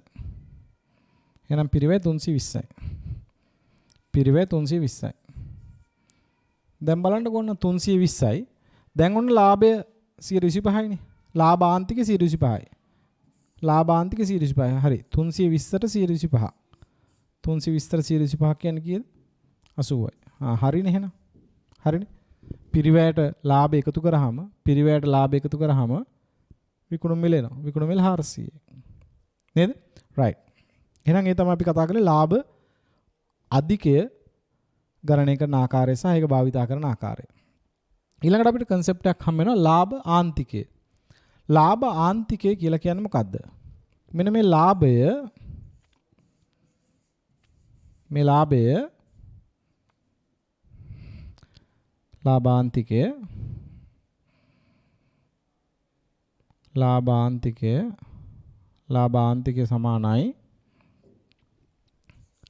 ලාභාන්තිකය සමානයි ලාභය බෙදෙන විකුණුම් මිලෙන්. ලාභය බෙදීම විකුණුම් මිල.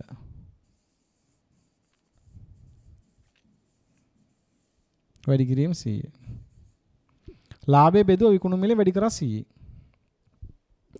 ලාභය විකුණුම් මිලේ ප්‍රතිශතයක් විදියට නම් ගණනය කරලා තියෙන්නේ. අපි ඒකට කියන පුතා ලාභ ආන්තිකය කියලා ළමයි. නේද? ඉස්සර ලාභ අධිකය. ලාභ අධිකය කිව්වේ ලාභය බෙදනවා පිරිවැයෙන්. ලාභය පිරිවැයෙන් බෙදුවාම අපි කියනවා ලාභ ආන්තික කියලා. ලාභය විකුණුම් මිලේ ප්‍රතිශතයක් විදිහට දැක්කොත් අපි ඒකට කියනවා ලාභ ආන්තිකය කියලා. දැන් මේ ගානේ හැටියට නේ ඉස්සලා ගානේ හැටියට නම්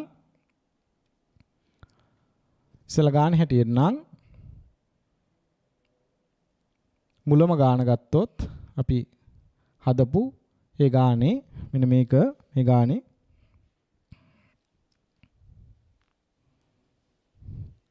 ගානේ ලාභේ 40යි පිරිවැය 160යි විකුණුම් මිල 200යි. එහෙමනම් මේ ගානේ ලාභාන්තිකය කීයද?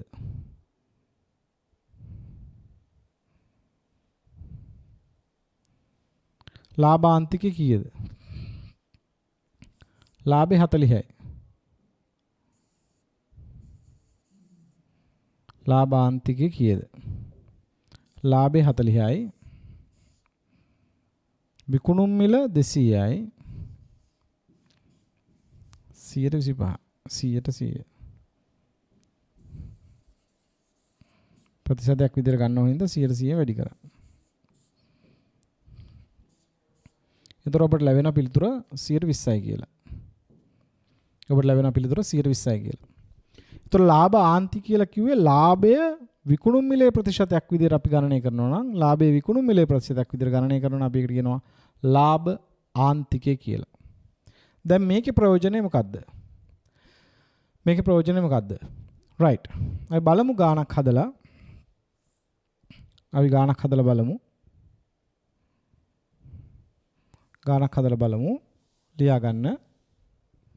ලියා ගන්න. ඒකකයක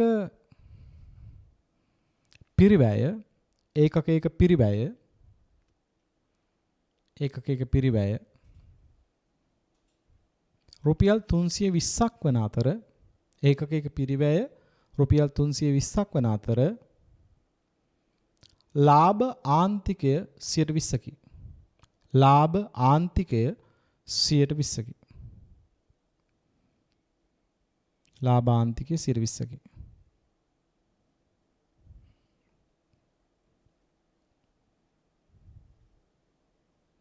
විකුණුම් මිල ගණනය කරන්න.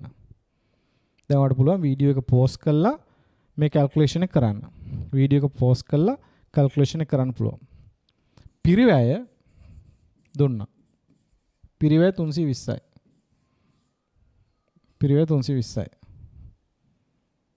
පිරිවැය 320යි.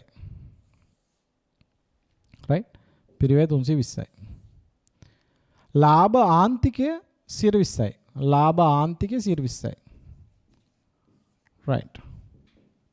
මම හැම වෙලාවෙම කියන්නේ මෙන්න මේ ෆෝමැට් එක දාගන්න. හරි ලේසියි එතකොට. පිරිවැය විකුණුම් මිල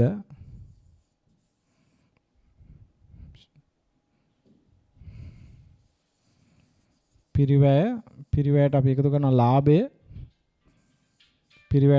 එකතු කරනවා. ලාභය එකතු කරාම වෙනවා විකුණුම් මිල. නේද? දැන් මේ ගානේ පිරිවැය දීලා තියෙනවා 320යි. දැන් ඔයා කියනවා ඉතින් 320යිනේ 120ෙන් වැඩි කරන්න ඉවරයි නෑනේ. මෙහෙම ප්‍රශ්නේ තියෙන්නේ. මේ පිරිවැය 320යි. ලාභ ආන්තිකය 120යි. ලාභ ආන්තිකය කියලා කිව්වේ ලාභයේ තියෙන විකුණුම් මිලේ ප්‍රතිශතයක් විදිහට. දැන් පිරිවැයෙන් 120යි නෙවෙයිනේ. ලාභයේ විකුණුම් මිලේ ප්‍රතිශතයක් විදිහට 120යි. එහෙනම් මොකද වෙන්නේ? දැන් ආයෙත් යනවා අර ෆෝමැට් එකට. නේ? මේකනේ කතාව. විකුණුම් මිලේ ප්‍රතිශතයක් විදිහට. එහෙනම් විකුණුම් මිල දැන් 100යි.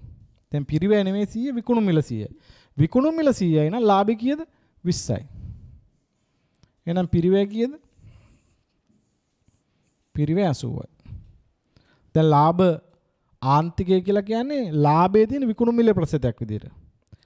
විකුණුම් මිල 100යි නම් ලාභය 20යි පිරිවැය 80යි. right. එහෙනම් දැන් අපි බලමු මේකේ විකුණුම් මිල කීයද කියලා. ඕන්න ලාභය හොයලා විකුණුම් මිල ගණනය කරන්න පුළුවන්. එහෙම නැත්නම් කෙලිම විකුණුම් මිල ගණනය කරන්නත් පුළුවන්. නේද? අපි දන්නා මේ 320 කියන්නේ 80ට සමානයිනේ. 320 කියන්නේ 80ට. නේද? අපි ලාභය හොයමු. මේ ලාභය හොයනවා මෙහෙම. මේ 320 කියන්නේ 80. නේද? 80 කියන්නේ 320. ලාභය කියන්නේ කීයද? ලාභය කියන්නේ 20 කෑල්ල. 20 කෑල්ල. ලාභය කියන්නේ 20 කෑල්ල. නේ? 80 සමානයි 320. එහෙනම් 20 කීයද? 80 කියන්නේ 320 නම් 20 කීයද? 20 කියන්නේ ලාභය. නේ? ඔයාලට මෙතන 80ක් කියලා. විකුණු මිල 400යි. දැන් ඔයාලට ක්‍රොස් චෙක් කරලා බලද හැකියි. ක්‍රොස් චෙක් කරලා බලද හැකියි. මේ කතාව ඇත්තද කියලා. ලාභාන්තිකයේ 20%යිනේ. ලාභාන්තිකයේ 20%යි. ලාභාන්තිකයේ 20% කියන්නේ ලාභාන්තිකයේ 20% කියන අදහස ලාභේ විකුණු මිලේ 20%යි. එහෙනම් විකුණු මිල පුතා 400යි. 400යි. 400ට 20ක් කීයද? 400ට 20ක් කීයද?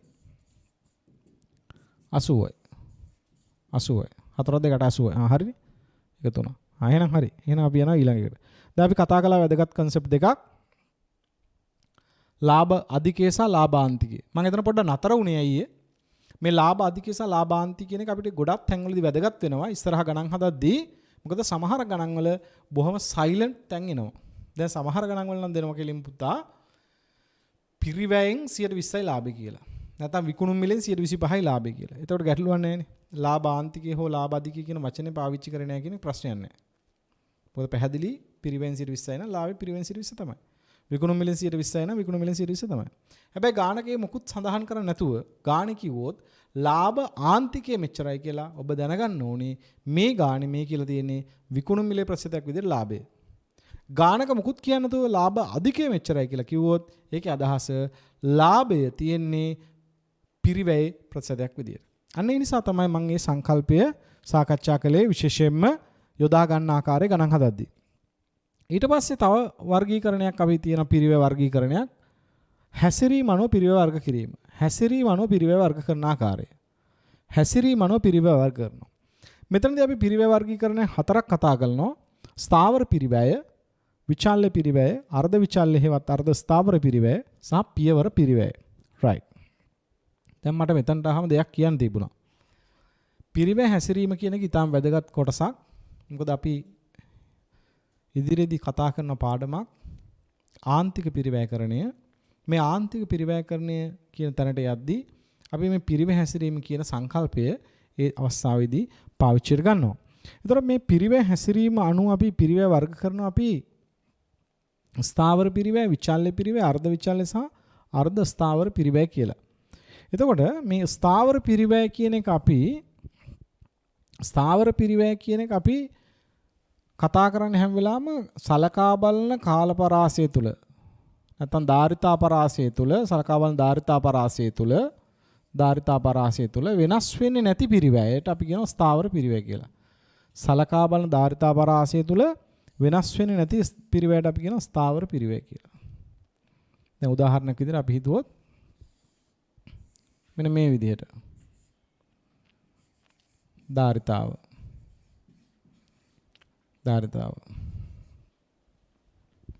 ධාරිතාවය. දැන් මොකද වෙන්නේ? මේ පැත්තෙන් තියෙන පිරිවැය, මේ පැත්ත ධාරිතාව. මේ ධාරිතාව බිඳුවේ ඉඳලා අපි හිතමු මෙතන 18 තියෙනවා කියලා. බිඳුවේ ඉඳලා 18ම පිරිවැය 20000යි. මෙතන 20000යි නා. බිඳුවේදීත් පිරිවැය 20000යි, 1000දිත් 20000යි. ඒතර සලකා බලන ධාරිතාපරාසය තුල වෙනස් වෙන්නේ නැති පිරිවැයට අපි කියනවා ස්ථාවර පිරිවැය කියලා. විචාල්‍ය පිරිවැය කියන්නේ විචාල්‍ය පිරිවැය ස්වභාවය මේ විදිහට. ධාරිතාවය මුළු පිරිවැය මේ විදිහට නිෂ්පාදන ධාරිතාවත් එක්ක සමානුපාතිකව වෙනස් වෙනවා. අන්න අපි ඒකට කියනවා විචාල්‍ය පිරිවැය කියලා. විචාල්‍ය පිරිවැය මුළු විචාල්‍ය පිරිවැය නිෂ්පාදන ධාරිතාවත් එක්ක සමානුපාතිකව වෙනස් වෙනවා. මුළු ස්ථාවර පිරිවැය නිෂ්පාදන ධාරිතාවත් එක්ක වෙනස් වෙන්නේ නැහැ. ඊළඟට අපිට මුණ ගැහෙන සංකල්පයක් අර්ධ විචාල්‍ය පිරිවැය නැත්නම් අර්ධ ස්ථාවර පිරිවැය කියන එක මම ඒක ඉස්සරහට සාකච්ඡා කරනවා. ඒ කියන්නේ මුළු පිරිවැය තුල ස්ථාවර කොටසකුයි විචාල්‍ය කොටසකුයි දෙකම තියෙනවා නම් අපි ඒකට කියනවා අර්ධ ස්ථාවර එහෙම නැත්නම් අර්ධ විචාල්‍ය පිරිවැය කියලා. ඊට පස්සේ පියවර පිරිවැය ස්ටෙප් ෆික්ස් කොස්ට් නැත්නම් ස්ටෙප් කොස්ට් කියලා කියනවා. පියවර පිරිවැය නැත්නම් පියවර ස්ථාවර පිරිවැය. සමහර පිරිවැය තියෙනවා මේ විදිහට.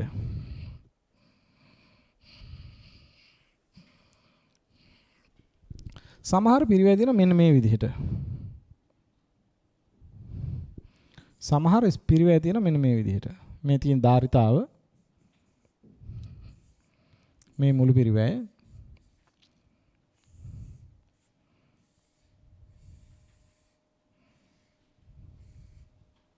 right දැන් මේ බලන්න මෙතන 20000යි කියලා තියෙනවා. හැබැයි බිඳුවේ ඉඳලා ඒක තියෙන්නේ ඒකක 1000කට විතරයි. ඒකක 1000ට වඩා වැඩි වෙච්ච එකම එකවර මුළු පිරිවෙ මොකද ඉහළ යනවා. එකවර මුළු පිරිවෙ ඉහළ යනවා. එකවර මුළු පිරිවෙ ඉහළ යනවා.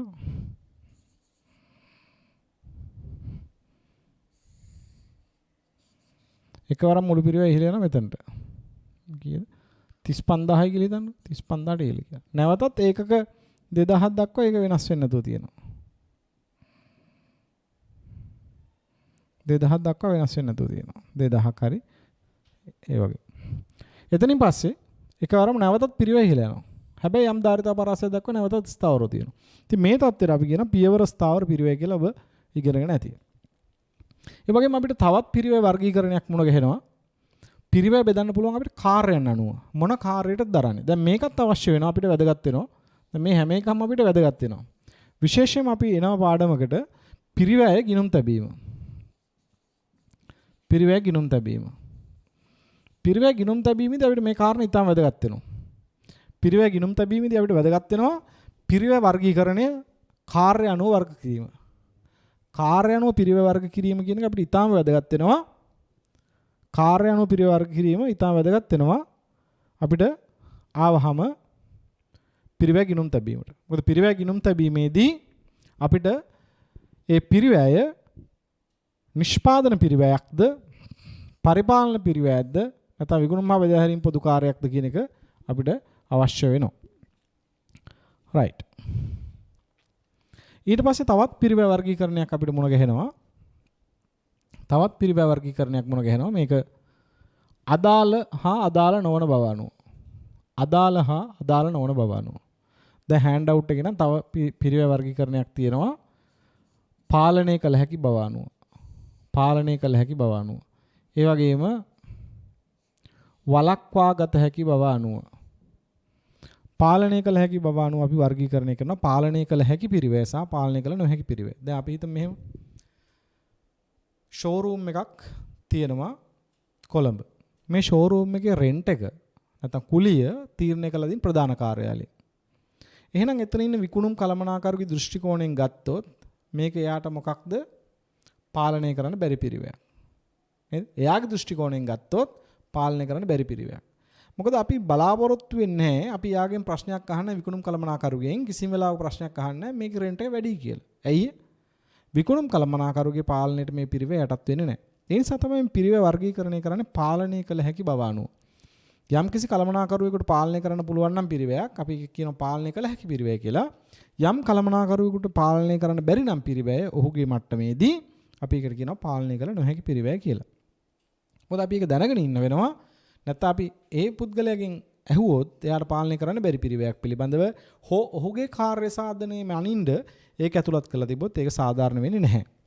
ඊළඟ එක තමයි වළක්වාගත හැකි බව අනුව වර්ග කිරීම. දැන් සමහර පිරිවෙයට වළක්ව ගන්න පුළුවන්. සමහර පිරිවෙය වළක්ව ගන්න බෑ. අපි හිතමු මෙහෙම. අපි ගොඩනැගිල්ලක් මාස 6කට කුලියට ගන්නවා. කිසියම් භාණ්ඩයක් නිෂ්පාදනය කරන්න. දැන් මොකද වෙන්නේ? මාස 6කට අපි කුලියට ගත්තාම ඒ ගිවිසුම අනුව මේ මාස 6ෙම අපි කුලිය ගෙවන්න ඕනේ. ඒතරම් එකම භාණ්ඩයක්වත් නිෂ්පාදනය කළේ නැතත් කුලිය ගෙවන්න ඕනේ. දැන් ගොඩනැගිලි කුලිය මෙතනදී වළක්වා ගත නොහැකි පිරිවැයක්. හේතුව අපි නිෂ්පාදනය කළත් නැතත් මේ පිරිවැය දරන්න වෙනවා. අපි හිතමු මේකේ නිෂ්පාදනය කරන්නේ පාන් කියලා. දැන් කතන්දරේ සම්පූර්ණ පාන් එක කියන්නේ ඉගෙන එච්චර හිතන්න එපා. මේකේ හදන්නේ පාන් කියලා හිතන්න. මේක හදන්නේ පාන් නම් දැන් පාන් හැදුවොත් තමයි පිටි වගේ පිරිවැය යන්නේ. ඍජු ශ්‍රමිකයන්ට ගෙවන්න වෙන්නේ පාන් හැදුවොත්. එහෙනම් ඒව වළක්වා ගන්න පුළුවන් පිරිවැය. එහෙනම් වළක්වා ගත හැකි බව අනුව වර්ග කරනවා අපි පිරිවැය. වළක්වා ගත හැකි පිරිවැය සහ වළක්වා ගත නොහැකි පිරිවැය කියලා. ඉතින් තව වර්ගීකරණයක් තමයි මේක ඉතාම වැදගත්. අපි මේක ගැඹුරින් සාකච්ඡා කරනවා ඉදිරියේදී. අදාළ බව අනුව පිරිවැය වර්ග කිරීම. අදාළ බව අනුව පිරිවැය වර්ග කරනවා. අදාළ පිරිවැය සහ අදාළ නොවන පිරිවැය. මේක මාර විදිහට වැදගත්. මේ අදාළ පිරිවැය සහ අදාළ නොවන පිරිවැය. මම හිතනවා මේව අපි පුංචි කාලේ වුණත් අපි අහලා තියෙනවා මන්ට මතක් වෙනවා කතාවක් මේ පොඩි කාලේ කියනවා අපි ගිය හකුරට නාඩන්නේ තියෙන හකුර රැකගන්නේ කියලා. මේ ගැමි වහර කලමනාකරන ගිනුම් කරන්නට සම්බන්ධ වෙලා තියෙන්නේ අපූර්ව විදිහට. මේ ගැමියා ඉස්කෝලේ ගිහිල්ලා චාටර්ඩ් කරේ නැති වුණාට එයා රිලෙවන්ට් කොස්ට් එක හොඳට දැනගෙන තියෙනවා මේ ස්ටේට්මන්ට් එක කරන්න. මේ ඩිසිෂන් මේකින් තියෙන. ඇයි? අපි තීරණ ගන්න අදාළ කරගන්න පිරිවැය තමයි අදාළ පිරිවැය. තීරණ ගන්න අදාළ කරගන්න පිරිවැය අදාළ පිරිවැය. හැබැයි කිසියම් තීරණයක් ගැනීම නිසා වෙනස් වෙන්නේ නැත්තම් පිරිවැය. අන්න ඒ පිරිවැයට අපි කියන අදාළ නොවන පිරිවැය. මේක දැනගෙන තමයි මේ කතාව කියලා තියෙන්නේ.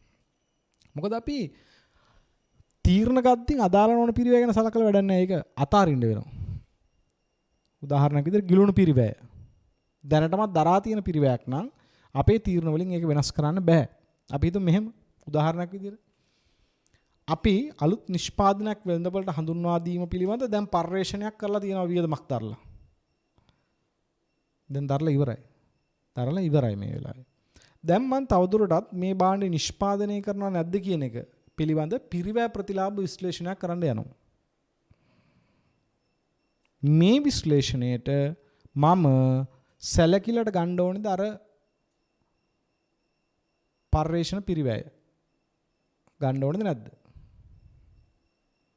අරගෙන වැඩක් නැහැ. ඇයි? දැනටමත් මේ පිරිවැය දරලා ඉවරයි.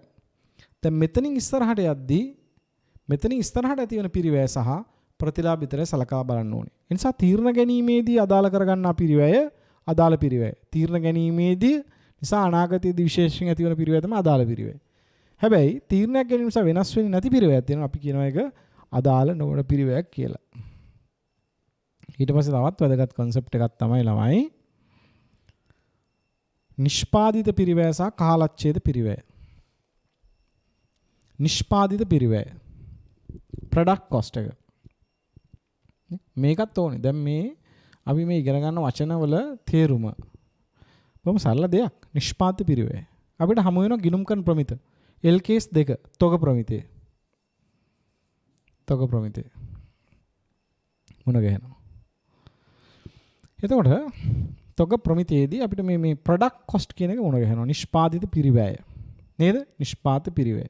හේතුව අපි තොග ඇගීමේදී සැලකිල්ලට ගන්නා නිෂ්පාදිත භාණ්ඩ සමග හඳුනා ගන්න පුළුවන් පිරිවැය. නිෂ්පාදිත භාණ්ඩ සමග හඳුනා ගන්න පුළුවන් පිරිවැයට අපි කියනවා නිෂ්පාදන පිරිවැය කියලා. ඊට පස්සේ තව concept එකක් තියෙනවා කාලච්ඡේද පිරිවැය කියලා. කාලච්ඡේද පිරිවැය.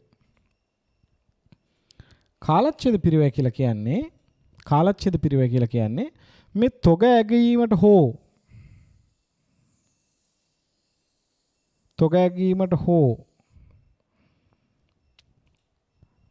සැලකිලට ගන්න නැති තොග වටනාව ඇතුළත් කරන්නේ නැති තොග ඇගීමට ඇතුළත් කරන්නේ නැති කාලච්ඡේදයේ වියදමක් විතර සම්පූර්ණයෙන් අඳුර ගන්න පිරිවැයක් අපි එකට කියනවා කාලච්ඡේද පිරිවැය. නැත්නම් මේකට කාල පිරිවැය කියලාත් කියනවා. කාල කියන්නේ මේ කාලට නෙමෙයි periodic cost කියන period එකට කියන කාල.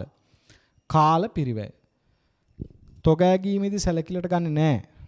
කාලච්ඡේද ලාභයට එරෙහිව සම්පූර්ණයෙන්ම ලියා හරින පිරිවැයට අපි කියනවා කාලච්ඡේද පිරිවැය කියලා.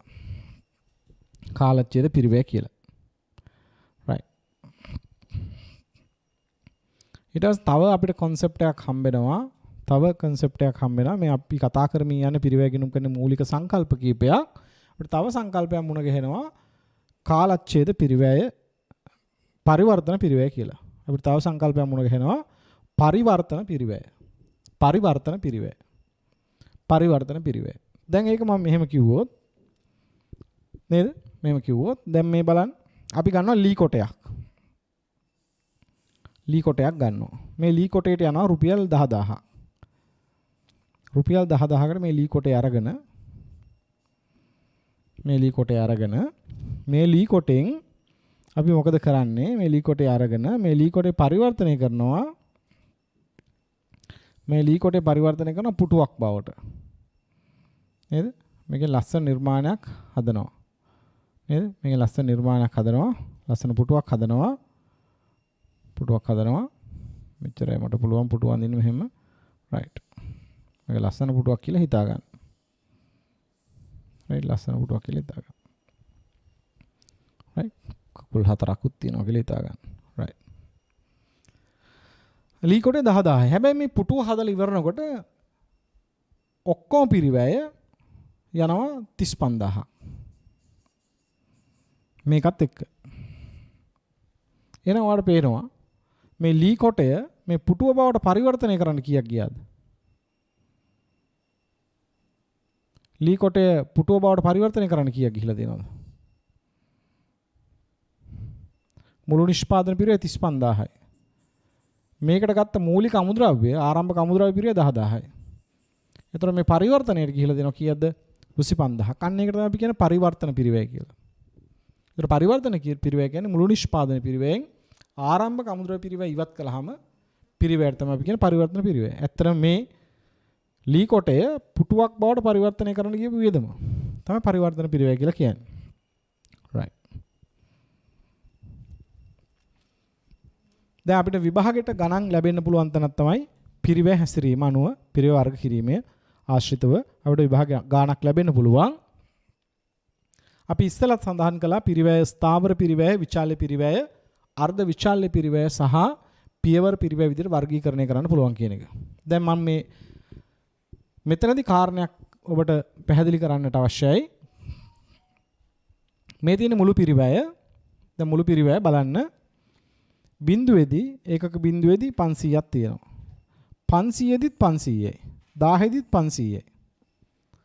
ඒතොර නිෂ්පාදන ධාරිතාවත් එක වෙනස් වෙන්නේ නැහැ. ඒක නිසා අපි කියනවා ස්ථාවර පිරිවැය කියලා. හැබැයි මේ තියෙන්නේ මොකද්ද? මුළු ස්ථාවර පිරිවැය. මුළු ස්ථාවර පිරිවැය මේ තියෙන්නේ. හරි. එහෙනම් ඔන්න පොඩ්ඩක් ඔළුවේ දා ගන්නවා. නිෂ්පාදන ධාරිතාව සමග මුළු ස්ථාවර පිරිවැය වෙනස් වෙන්නේ නැහැ. නිෂ්පාදන ධාරිතාවත් එක්ක මුළු ස්ථාවර පිරිවැය වෙනස් වෙන්නේ නැහැ. හැබැයි ඒකකයක ස්ථාවර පිරිවැය මොකද වෙන්නේ? ඒකකයක ස්ථාවර පිරිවැය නිෂ්පාදන ධාරිතාවත් එක්ක ක්‍රමයෙන් අඩු වෙනවා. ඒක මෙහෙමනේ. නේද? ඒක මෙහෙම වෙන්නේ. මේ බලන්න.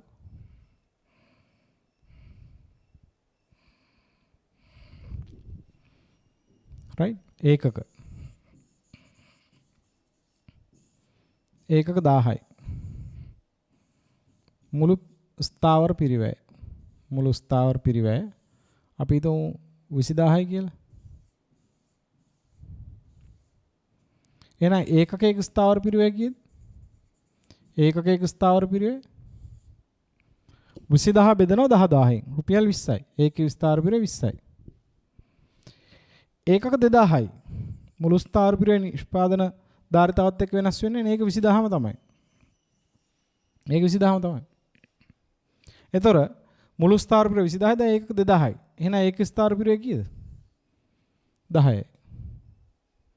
හැබැයි මම ඔයාලට තව පොඩි දෙයක් පෙන්නන්න. හැම වෙලාවෙම මේ ඒකක ගාන ඒකකයක ස්ථාවර පිරිවැය වැඩි කරොත් එනවා මොකද්ද? මුළු ස්ථාවර පිරිවැය. ඇයි? මුළු ස්ථාවර පිරිවැය අපි කිව්වොත් TFC කියලා, total fixed cost කියලා අපි කිව්වොත් මුළු ස්ථාවර පිරිවැය. මුළු ස්ථාවර පිරිවැය කියලා කියන්නේ මේ ඒකක ගාන Q වැඩි කරනවා ඒකකයක ස්ථාවර පිරිවැය. average fixed cost. හැම වෙලාවෙම ඒකක ගාන ඒකකයක ස්ථාවර පිරිවැය වැඩි කරොත් මුළු ස්ථාවර පිරිවැය එනවා. ඒතර මුළු ස්ථාවර පිරිවැය ඒකක ගානෙන් බෙදුවොත් මුළු ස්ථාවර පිරිවැය ඒකක ගානෙන් බෙදුවොත් ඒකකයක ස්ථාවර පිරිවැය එනවා. නේද? ඒ කියන්නේ මේ ගණිතය දන්න කට්ටිය දන්නවා. නේද? ඒ TFC කියන්නේ AFC වැඩි කිරීම Q. ඒ වගේම තමයි AFC කියලා කියන්නේ ඒකක ස්ථාවර පිරිවැය කියලා කියන්නේ මුළු ස්ථාවර පිරිවැය බෙදනවා ඒකක ගානේ Q වලින්. ඒතර අපිට පැහැදිලි වුණේ මෙතන එකම දෙයයි නිෂ්පාදන ධාරිතාව වෙනස් වෙනකොට ඒකකයක ස්ථාවර පිරිවැය ක්‍රමයෙන් අඩු වෙනවා.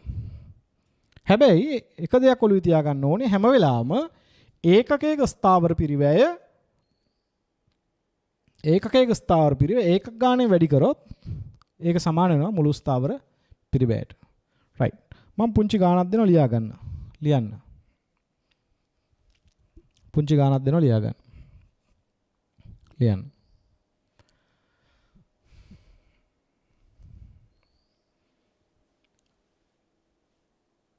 ආයතනයක සාමාන්‍ය නිෂ්පාදනධාරිතාව ඒකක 20000කි. ආයතනයක සාමාන්‍ය නිෂ්පාදනධාරිතාව ඒකක 20000කි. වරහයතු දාන්න මාසයකට කියලා. ඒකක ආයතනයක සාමාන්‍ය නිෂ්පාදනධාරිතාව ඒකක 20000කි.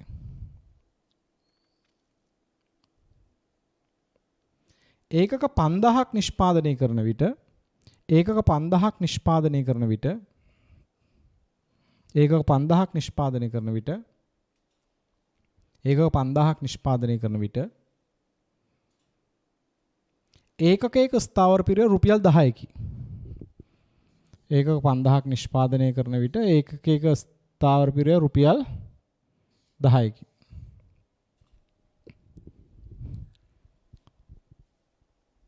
ඒකක 10000ක් නිෂ්පාදනය කරන්නේ නම් මුළු ස්ථාවර පිරිවැය ගණනය කරන්න. ඒකක 10000ක් නිෂ්පාදනය කරන්නේ නම් මුළු ස්ථාවර පිරිවැය ගණනය කරන්න. ඒකක 10000ක් නිෂ්පාදනය කරන්නේ නම් මුළු ස්ථාවර පිරිවැය ගණනය කරන්න. ටක් ගාලා ගණනය කරන්නකෝ වීඩියෝ එක පෝස් කරලා. ඒකක 5000 දී ඒකක ස්ථාවර පිරිවැය 10යි. අපේ ප්‍රශ්නෙන් ඇහුවේ ඒකක 10000ක් නිෂ්පාදනය කරොත් මුළු ස්ථාවර පිරිවැය කීයද කියලා. රයිට්. දැන් ඉතින් ඔලුවට එනවා මේක. TFC කියන්නේ AFC වැඩි කිරීම Q. දැන් පුතා AFC රුපියල් 10ක් වෙනවා. Q කීයද? 5000ද? එහෙනම් ඔයාලට උත්තරේ එන්න ඕනේ මේ ගානේ උත්තරේ එන්න ඕනේ රුපියල් 50000යි. මේ ගානේ උත්තරේ එන්න ඕනේ රුපියල් 50000යි. දැන් ඒකක 10000 දී කියලා වෙනසක් වෙනවද? ඒකක 10000 දී TFC කීයද? TFC වෙනස් වෙන්නේ නැහැ නේ පුතා. TFC 50000 තමයි. ඒක වෙනස් වෙන්න බෑ. නේද? මොකද නිෂ්පාදන ධාරිතාවත් සමග මුළු ස්ථාවර පිරිවැය වෙනස් වෙන්නේ නැහැ. අපිට දුන්නේ ඒකකයක ස්ථාවර පිරිවැය රුපියල් 10ක් කියලා ඒකක 5000ට. එහෙනම් අපි TFC ගණනය කරද්දී මේ TFC ස්ථාවරව තියෙනවා. AFC වෙනස් වෙන ධාරිතාවත් එක. AFC 10ක් වෙන්නේ ඒකක 5000 දී. 5000 දී. එතකොට TFC කොහොමත් එකයි. TFC කොහොමත් මොන ධාරිතාව තිබ්බත් කීයද? 50000යි. හැබැයි ඒකක 5000 දී ඒකක 10000 දී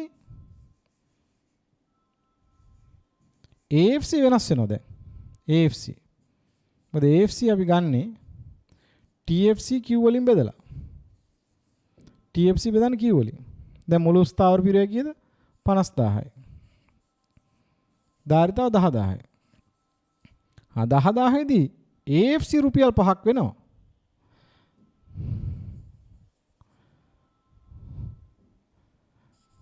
AFC රුපියල් 5ක් වෙනවා. 10000 දී AFC රුපියල් 5 හැබැයි මුළු ස්ථාවර පිරිවැය රුපියල් 50000ම තමයි. ඒක වෙනස් වෙන්නේ නැහැ.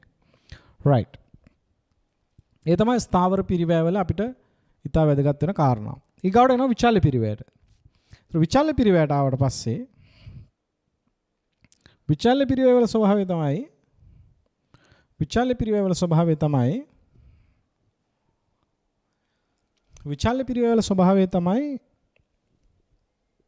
විචල්්‍ය පිරිවැය නිෂ්පාදන ධාරිතාවත් එක්ක වෙනස් වෙනවා. විචල්්‍ය පිරිවැය නිෂ්පාදන ධාරිතාවත් එක්ක වෙනස් වෙනවා.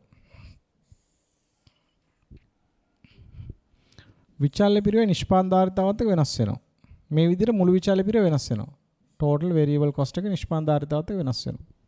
ඒක වෙනස් වෙන්නේත් මෙහෙමයි පුතා. මම සරල උදාහරණයක් ගන්නම්. මේ පැත්තේ තියෙන ඒක ගාන Q කියලා දානවා මම. මේ පැත්තේ තියෙන total cost එක TC. මුළු පිරිවැය. පිරිවැය ගිණුම් කරන කතා කරන විචල්්‍ය පිරිවැය වල ස්වභාවය තමයි මෙතන පුතා 1 දී 10යි නම් මුළු පිරිවැය 2 දී 20යි. අපි මේක විශේෂයෙන්ම ආන්තික පිරිවැය ගැන කතා කරනවා. 2 දී 20යි. 3 දී 30යි. 3ක් හදනකොට මුළු විචල්්‍ය පිරිවැය කීයද? 30යි. මුළු විචල්්‍ය පිරිවැය 30යි. ඒ කියන්නේ මේ විචල්්‍ය පිරිවැය මුළු විචල්්‍ය පිරිවැය මොකද වෙන්නේ? නිෂ්පාදන ධාරිතාවත් එක්ක සමානුපාතිකව වෙනස් වෙනවා. විචල්්‍ය පිරිවැය නිෂ්පාදන ධාරිතාවත් එක්ක සමානුපාතිකව වෙනස් වෙනවා. right. දැන් ඒකකයක විචල්්‍ය පිරිවැය ගත්තොත් දැන් මේ ගානේ උදාහරණ ගත්තොත් Q 1යි 2යි 3යි. total variable cost එක එකේදී 10යි දෙකේදී 20යි තුනේදී 30යි. එහෙනම් average variable cost එක ඒකකයක විචල්්‍ය පිරිවැය කොහොමද ගන්නෙ? ඒකකයක විචල්්‍ය පිරිවැය. ඒක විචල්්‍ය පිරිවැය ගන්න පුතා මුළු විචල්්‍ය පිරිවැය ඒකක ගණනේ බෙදනවා. 10 බෙදනවා 1කින් 10යි. 20 බෙදනවා 2කින් 10යි. 30 බෙදනවා 3කින් 10යි.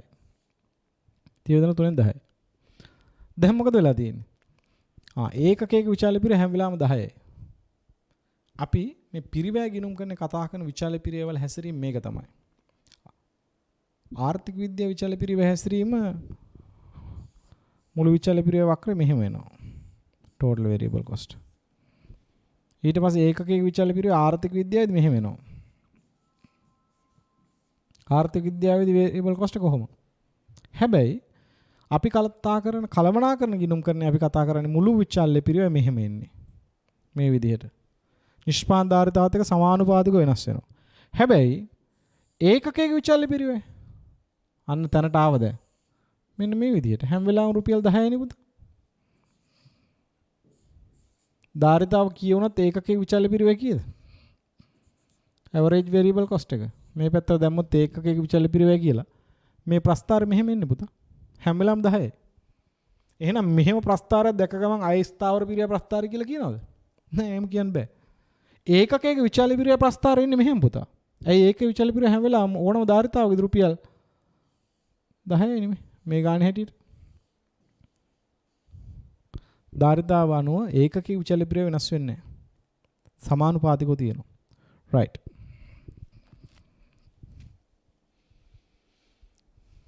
ඊට පස්සේ අපිට මොන ගැහෙන සංකල්පයක් තමයි පුතා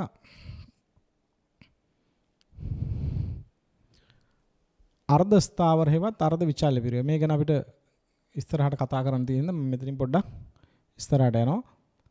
මේකේ අවස්ථා දෙකක් තියෙනවා. මේකේ අවස්ථා දෙකක් තියෙනවා. මේක එතනින් කතා කරලා යන්න. මේකේ ප්‍රස්තාර දෙකක් මොන ගැහෙනවා. එකක් තමයි මේ ප්‍රස්තාරය. මේ ප්‍රස්තාරය පුතා මෙහෙම තියෙන්නේ. මේ බලන්න. මේ පැත්තෙන් පෙන්නන්නේ මුළු පිරිවැය. මේ පැත්තෙන් quantity එක පෙන්නන්නේ. මේ පැත්තෙන් quantity එක. දැන් බලන්න බිඳුවේදී 50000යි. බිඳුවේදී 50000යි.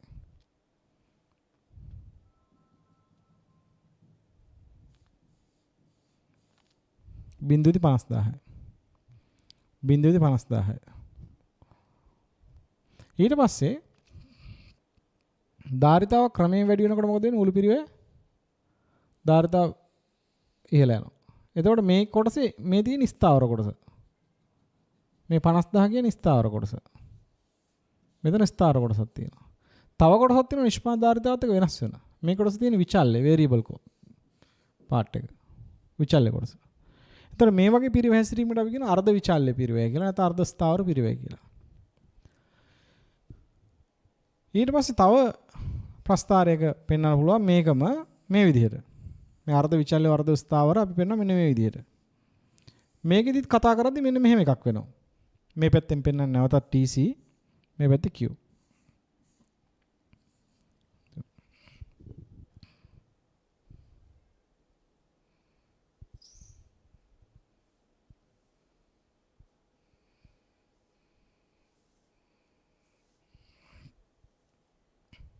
මෙහෙම ගමුකෝ.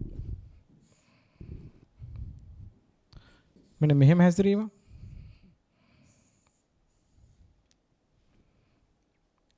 මේකේ දැන් කොටසක් ස්ථාවරයි මේ.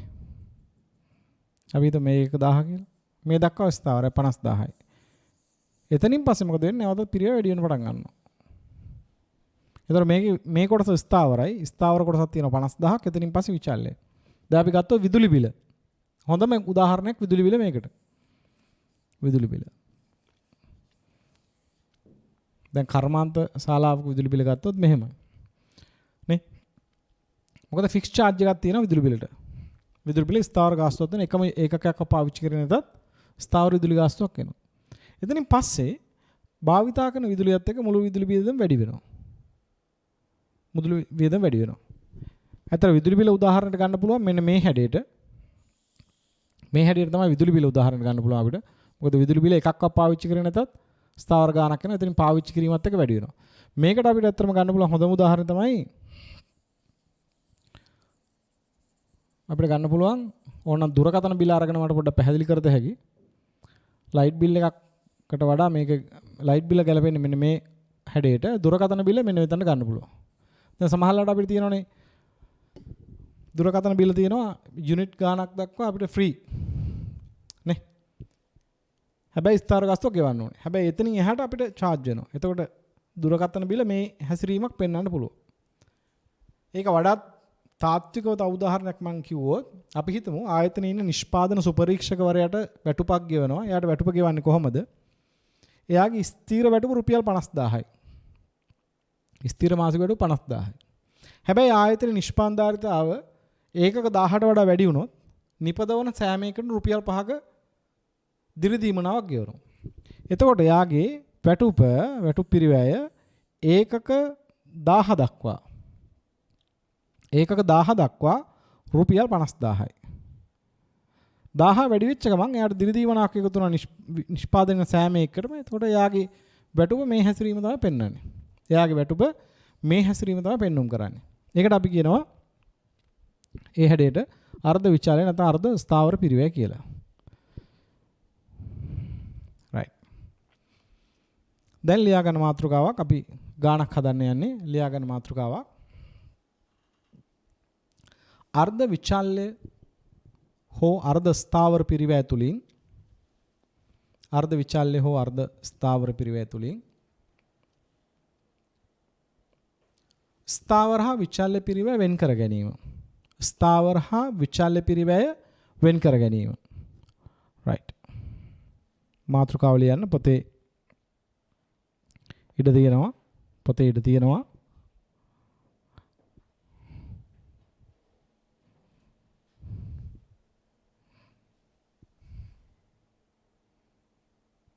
පොතේ ඉඩ තියෙනවා.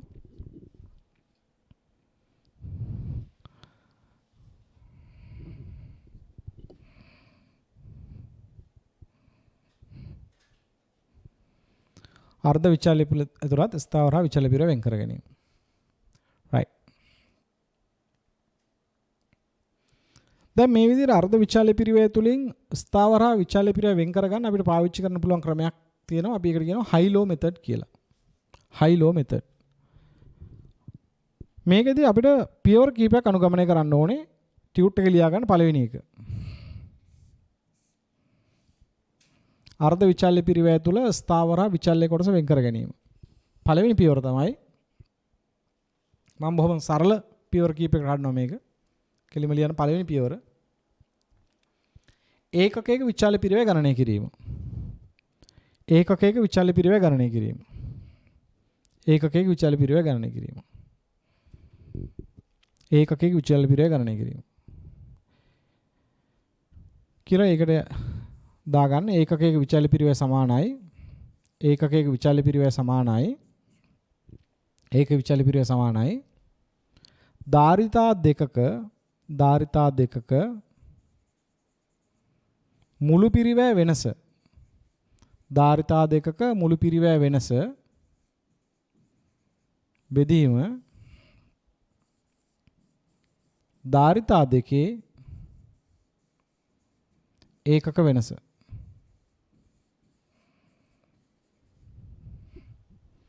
ඒකකයක විචාල්‍ය පිරිවැය සමානයි. ධාරිතා දෙකේ මුළු පිරිවැය වෙනස බෙදීම ධාරිතා දෙකේ ඒකක වෙනස. ඒතර පළවෙනි පියවර තමයි ඒකකයක විචාල්‍ය පිරිවැය ගණනය කිරීම. දෙවෙනි පියවර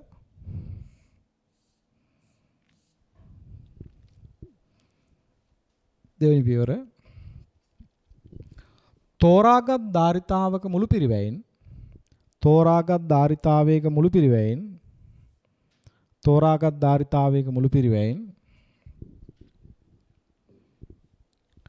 මුළු විචාල්‍ය පිරිවැය අඩු කොට මුළු විචාල්‍ය පිරිවැය අඩු කොට ස්ථාවර පිරිවැය ගණනය කිරීම. ස්ථාවර පිරිවැය ගණනය කිරීම.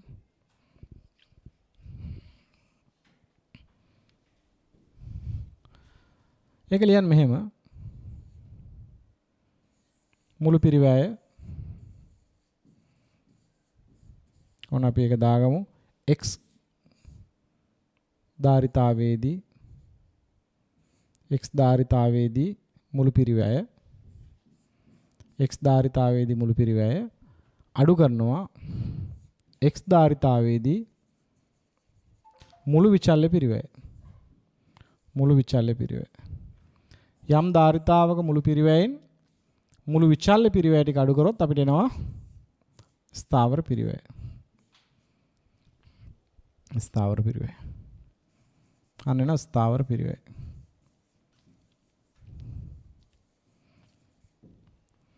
යම් තෝරාගත් ධාරිතාවයක මුළු පිරිවැයෙන් ඒ ධාරිතාවයට අදාළ මුළු විචල්්‍ය පිරිවැය ඒ ධාරිතාවයට අදාළ මුළු විචල්්‍ය පිරිවැය අඩු කරොත් ලැබෙනවා ස්ථාවර පිරිවැය. right. ඒතකොට ඒ ආකාරයට අපිට ස්ථාවර පිරිවැය ගණනය කරන්න පුළුවන්. ඒතකොට ස්ථාවර හා විචල්්‍ය කොටස අපිට එහෙනම් වෙන් කර ගන්න පුළුවන් මේ ක්‍රමයේදී. මේකේ තුන්වෙනි පියවර විදිහට දාගන්න මෙහෙම. දැන් මේ ආකාරයට පිරිවැය වෙන් කර ගන්න පුළුවන් අපිට. අපි එතනම පොතේ ලියාගන්න මාතෘකාවක් දැන් පොතේ ලියාගන්න මාතෘකාවක්.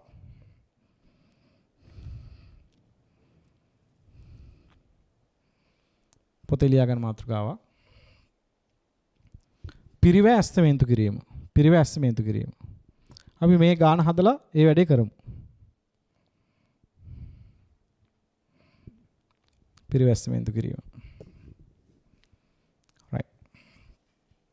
අපි මේ ගාන හදමු.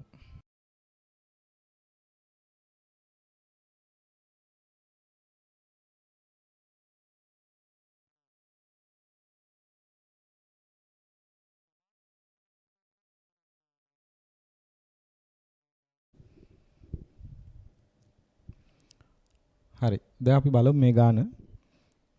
අඩු වැඩි ක්‍රමය භාවිතා කරමින් අපි හදන්න යන්නේ ගානක්.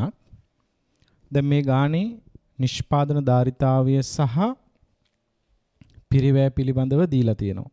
නිෂ්පාදන ධාරිතාවය සහ පිරිවැය පිළිබඳ දීලා තියෙනවා. දැන් ඔයාලට පේනවා මේ ගානේ 50% ඉඳලා 100% දක්වා ධාරිතාවන් වලදී මුළු පිරිවැය තුළ තියෙන ඍජු ද්‍රව්‍ය, ඍජු ශ්‍රමය, විචල්්‍ය පොදුකා නිෂ්පාදන පොදුකාරය, විකුණුම් පොදුකාරය. දැන් මම බලන්නේ නැහැ මේ එකින් එක අයිතමේ විචල්්‍යයේද ස්ථාවරද කියන එක මම බලන්නේ. මම කරන්නේ මොකද්ද? මට ඕනෙ වෙන්නේ මගේ ගානෙන් අහලා තියෙන්නේ මුළු පිරිවැය ගණනය කරන්න. 175 ධාරිතාවට අදාළ. ඒ නිසා මට ඕනේ මේ කෑල්ල විතරයි ගණනය කරගන්න. ඒ නිසා මම මොකද කරන්නේ? අඩු වැඩි ක්‍රමයේදී මේ හයිලෝ මෙතඩ් එකේදී වැඩි අඩු ක්‍රමයේදී හරිම විදිහට නම් අපි කරන්නේ මොකද්ද? වැඩිම ධාරිතාවයි අඩුම ධාරිතාවයි ගන්නවා මේ දීලා තියෙන නිෂ්පාදන ධාරිතා අතරේ. එහෙම නැත්නම් එක ළඟ ධාරිතාවක් දෙකක් ගත්තා කියලා වැරද්දක් වෙන්නේ නැහැ. අපිට පුළුවන් එක ළඟ ධාරිතා දෙකක් හෝ එහෙම නැත්නම් අර ලිටරේච් එකේ තියෙන විදිහටම වැඩිම ධාරිතාවයි අඩුම ධාරිතාවයි තෝරගන්න පුළුවන්. හොඳයි. අපි එහෙනම් මේ ගානේ තෝරගමු වැඩිම ධාරිතාවයි අඩුම ධාරිතාවයි. දැන් බලමු වැඩිම ධාරිතාව 150. ඒතර 150 දී අඩුම ධාරිතාව 150. 150 දී මුළු පිරිවැය 1,90,000යි. 100 දී මුළු පිරිවැය 3,40,000යි. right. දැන් මට ඕනේ ගණනය කරගන්න ඒකක එක විචල්්‍ය පිරිවැය. මෙතන නම් ප්‍රතිශතයක් විදිහට තියෙන ඒක ගාන නෙමෙයි ධාරිතා ප්‍රතිශතයක් විදිහට දීලා තියෙන්නේ. ඒක ඔයා දන්නවා ධාරිතාව ප්‍රතිශතයක් විදිහට දෙන එක. දැන් වතුර බෝතලේ සම්පූර්ණයෙන් පිරලා දෙනවා අපි කියනවා ධාරිතාව 100යි. ඒකෙන් භාගයක් නම් 150යි. ඒතකොට ධාරිතාව ප්‍රතිශතයක් විදිහට කියන්න පුළුවන් ඒ මුළු ධාරිතාවෙන්. එහෙම නැත්නම් ඒක ගණනක් විදිහට කියන්න පුළුවන්. දැන් මේකේ නම් තියෙන්නේ ප්‍රතිශතයක් විදිහට. දැන් මම ඉස්සෙල්ලාම ගණනය කරගන්න මගේ පළවෙනිම ස්ටෙප් එක තමයි වැඩි අඩු ක්‍රමයේදී මම ඉස්සෙල්ලා කිව්වා වගේම ඒකක එක විචල්්‍ය පිරිවැය ගණනය කරගන්න. මෙතන නම් 100ට එකක විචල්්‍ය පිරිවැය. 100ට එකක විචල්්‍ය පිරිවැය. 100ට එකක විචල්්‍ය පිරිවැය සමානයි. මම p කියලා විතරයි ලියන්නේ. 100ට එක විචල්්‍ය පිරිවැය සමානයි. අපි සූත්‍රයේ ඉස්සෙල්ලා කිව්වා අපි තෝරගන්න ධාරිතා දෙක. මම තෝරගන්නවා මේකේ වැඩිම එකයි අඩුම එකයි. වැඩිම ධාරිතාව 100, අඩුම ධාරිතාව 90, 50. ධාරිතා දෙකේ මුළු පිරිවැය වෙනස. ධාරිතා දෙකේ මුළු පිරිවැය වෙනස. පිරිවැය වෙනස බෙදීම ධාරිතා දෙකේ වෙනස.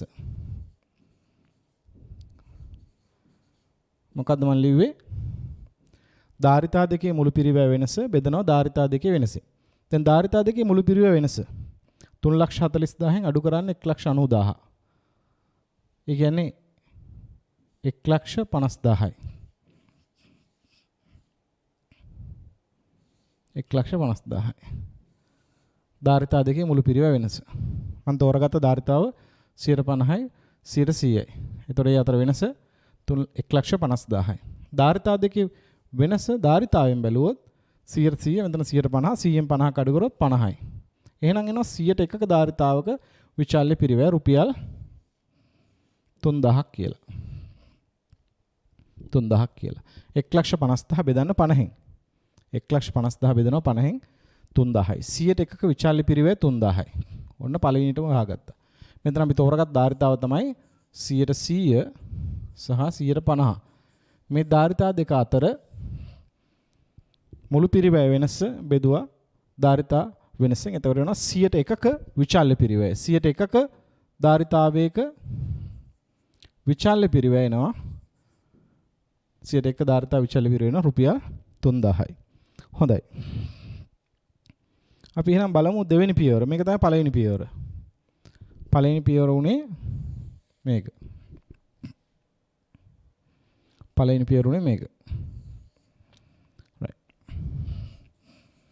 දෙවෙනි පියවර තමයි දෙවෙනි පියවර තමයි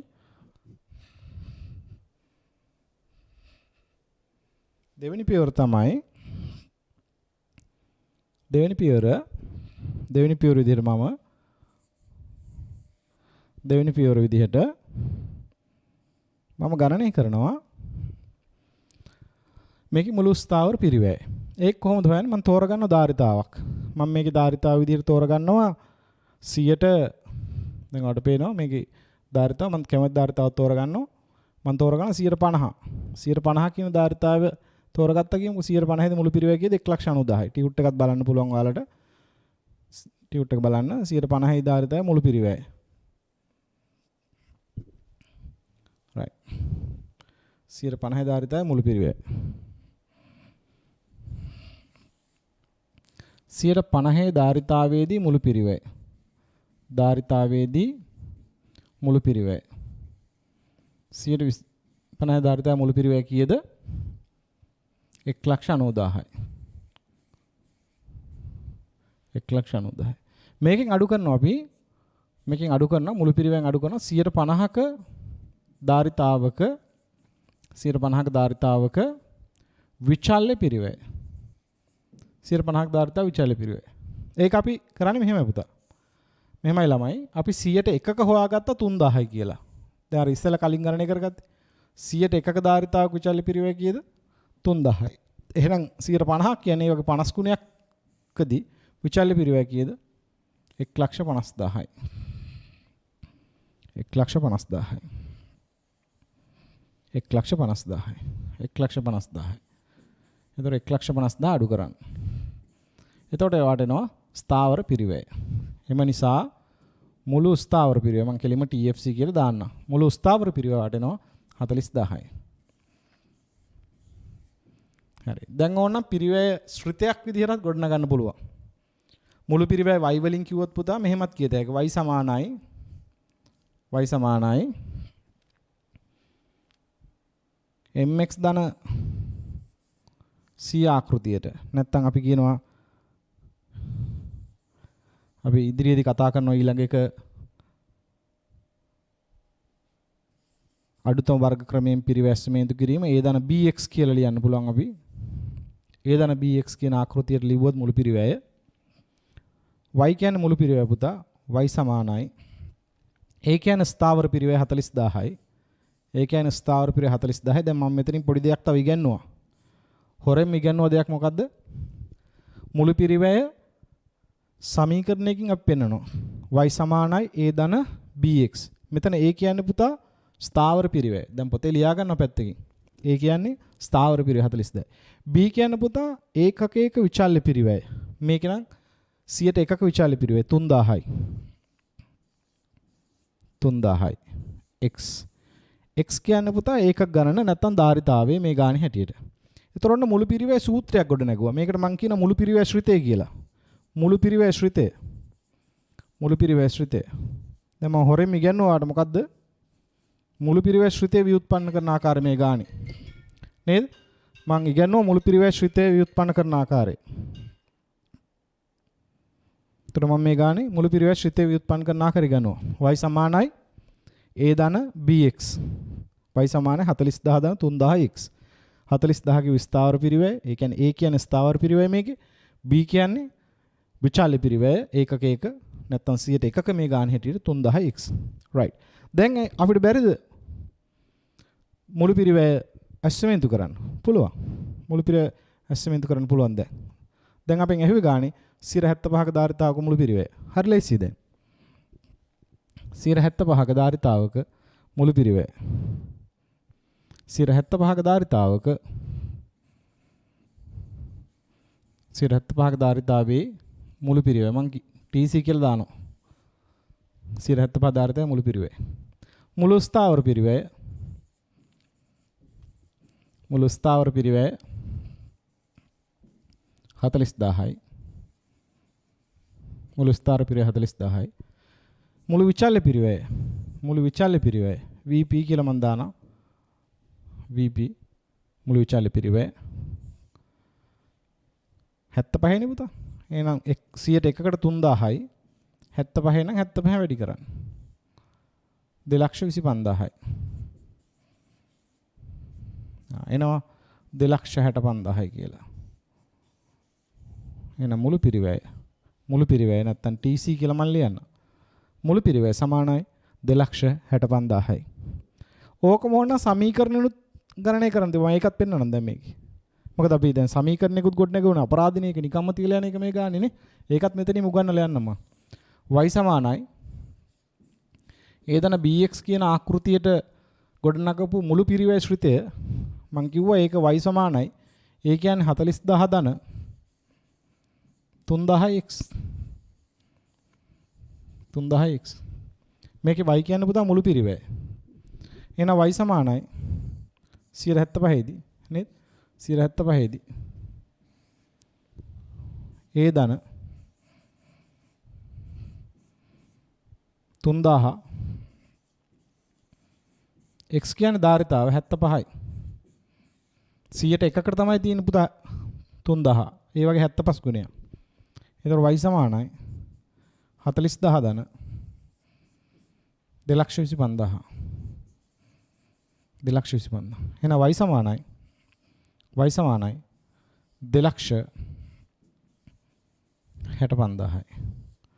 265000යි.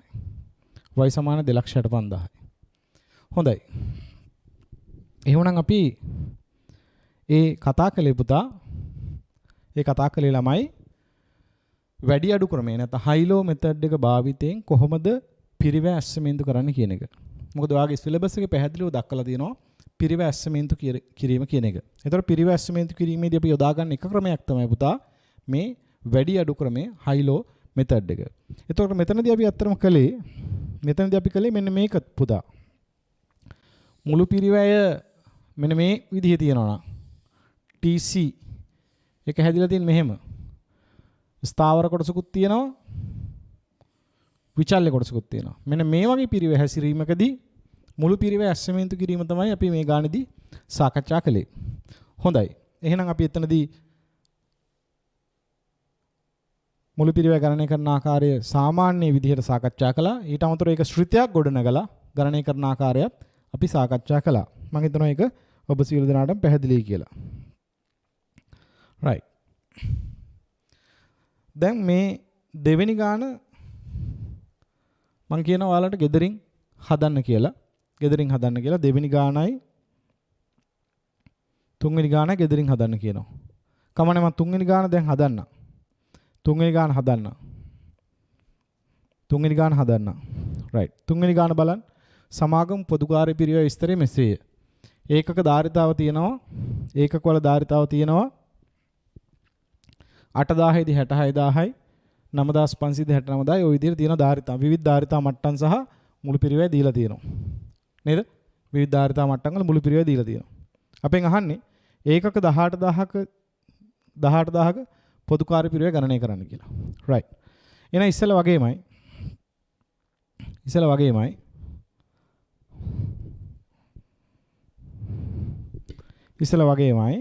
අපි මම මේක පොඩ්ඩක් පැත්තකින් තියාගන්නවා. right. ඉස්සෙල්ලා වගේමයි මම ගණනය කරගන්නවා ඉස්සෙල්ලා ඒකකයක විචල්්‍ය පිරිවෙය. ඒකකයක විචල්්‍ය පිරිවෙය. වැඩි අඩු ක්‍රමයේ පාවිච්චි කළා. ඒකකයක විචල්්‍ය පිරිවෙය. ඒකකයක විචල්්‍ය පිරිවෙය. කොහොමද ගණනය කරගන්නේ? මම දැන් සමීකරණ ලියන්නේ නැහැ. ධාරිතා දෙකක මුළු පිරිවෙය වෙනස බෙදීම ධාරිතා දෙකේ ඒකක වෙනස. මම මෙතන තෝරගන්නවා ධාරිතාව 11000 සහ 8000. වැඩිම එකයි අඩුම එකයි. තියරියටම තෝරගත්තා. නමුත් යාබද ධාරිතා මට්ටම් තෝරගත්තා කියලා ඒක ගැටලුවක් වෙන්නේ නැහැ. එහෙනම් ඒකක 11000 දී මුළු පිරිවෙය පුතා 72000යි. ඒකක 11000 දී මුළු පිරිවෙය 72000යි. ඒකක 11000 දී මුළු පිරිවෙය 72000යි. ඒකක 8000 දී මුළු පිරිවෙය 66000යි. මෙතන 66000යි. ඒකෙන් අඩු කරන්න පුතා බෙදන්න ඕනේ ධාරිතා දෙකේ ඒකක වෙනස. මෙතන 11000යි ධාරිතාව මෙතන 8000යි. මම ඔයාලට පැහැදිලි වෙන්න ඕන හින්දා ලිව්වේ.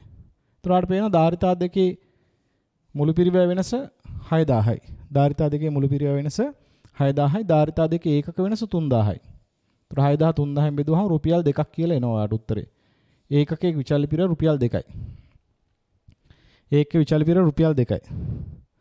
ඒකේ විචල්්‍ය පිරිවෙය රුපියල් 2ක් ආවා. එහෙනම් ඒක තමයි පළවෙනි පියවර ඒකේ විචල්්‍ය පිරිවෙය ඇස්තිමේන්තු කිරීම.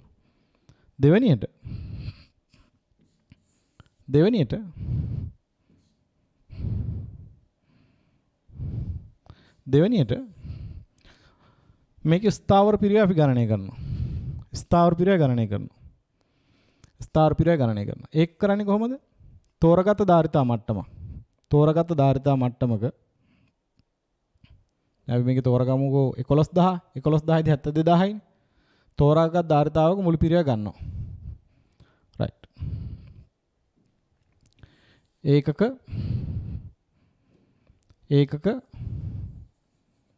11000 දී මුළු පිරිවෙය. ඒක 11000 දී මුළු පිරිවෙය කීයද? 72000යි. ඒක 11000 දී මුළු පිරිවෙය 72000යි. ඒකෙන් අඩු කරනවා ඒකක 11000ක විචල්්‍ය පිරිවෙය. ඒක හොයන්න මෙහෙමයි. ඒකකයේ විචල්්‍ය පිරිවෙය අපි පුතා ගණනය කරගත්ත 2යි කියලා. ඒකේ විචල්්‍ය පිරිවෙය රුපියල් 2යි. එහෙනම් 11000කට 2 ගාන 22000යි. 22000 අඩු කරනවා. එතකොට ඔබට ලැබෙනවා මෙතන උත්තරේ 50000යි. 50000යි. එහෙනම් ඔන්න මුළු ස්ථාවර පිරිවෙය අපි ගණනය කරගන්නවා 50000යි කියලා. අපි ඕකත් නිකන් ඉන්න එක මේ සූත්‍රයට දාමු. මේ විදිහට නිකන් ගොඩනගමු. y සමානයි a ධන bx ආකෘතියට ලියමු මේකත්. y කියන්නේ පුතා මුළු පිරිවෙය. a කියන්නේ ස්ථාවර පිරිවෙය. a කියන්නේ 50000යි. b කියන්නේ ඒකකයක විචල්්‍ය පිරිවෙය. ඒක විචල්්‍ය පිරිවෙය රුපියල් 2යි පුතා. 2යි. x කියන්නේ ඒකක ගණන. ඔන්න y සමානයි 50000 ධන 2යි x කියන විදිහට අපිට මේකේ මුළු පිරිවෙය ශ්‍රිතය ව්‍යුත්පන්න කරගන්න පුළුවන්. හොඳයි.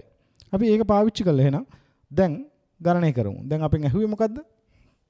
මේ ප්‍රශ්නේ ඇහුවේ පුතා ළමයි ඒකක 18000 දී මුළු පොදුකාර්ය පිරිවෙය ගණනය කරන්න. ඒකක 18000 දී මුළු පොදුකාර්ය ගණනය කරන්න. හරි. මම ගත්තා මුළු ස්ථාවර පිරිවෙය. මුළු ස්ථාවර පිරිවෙය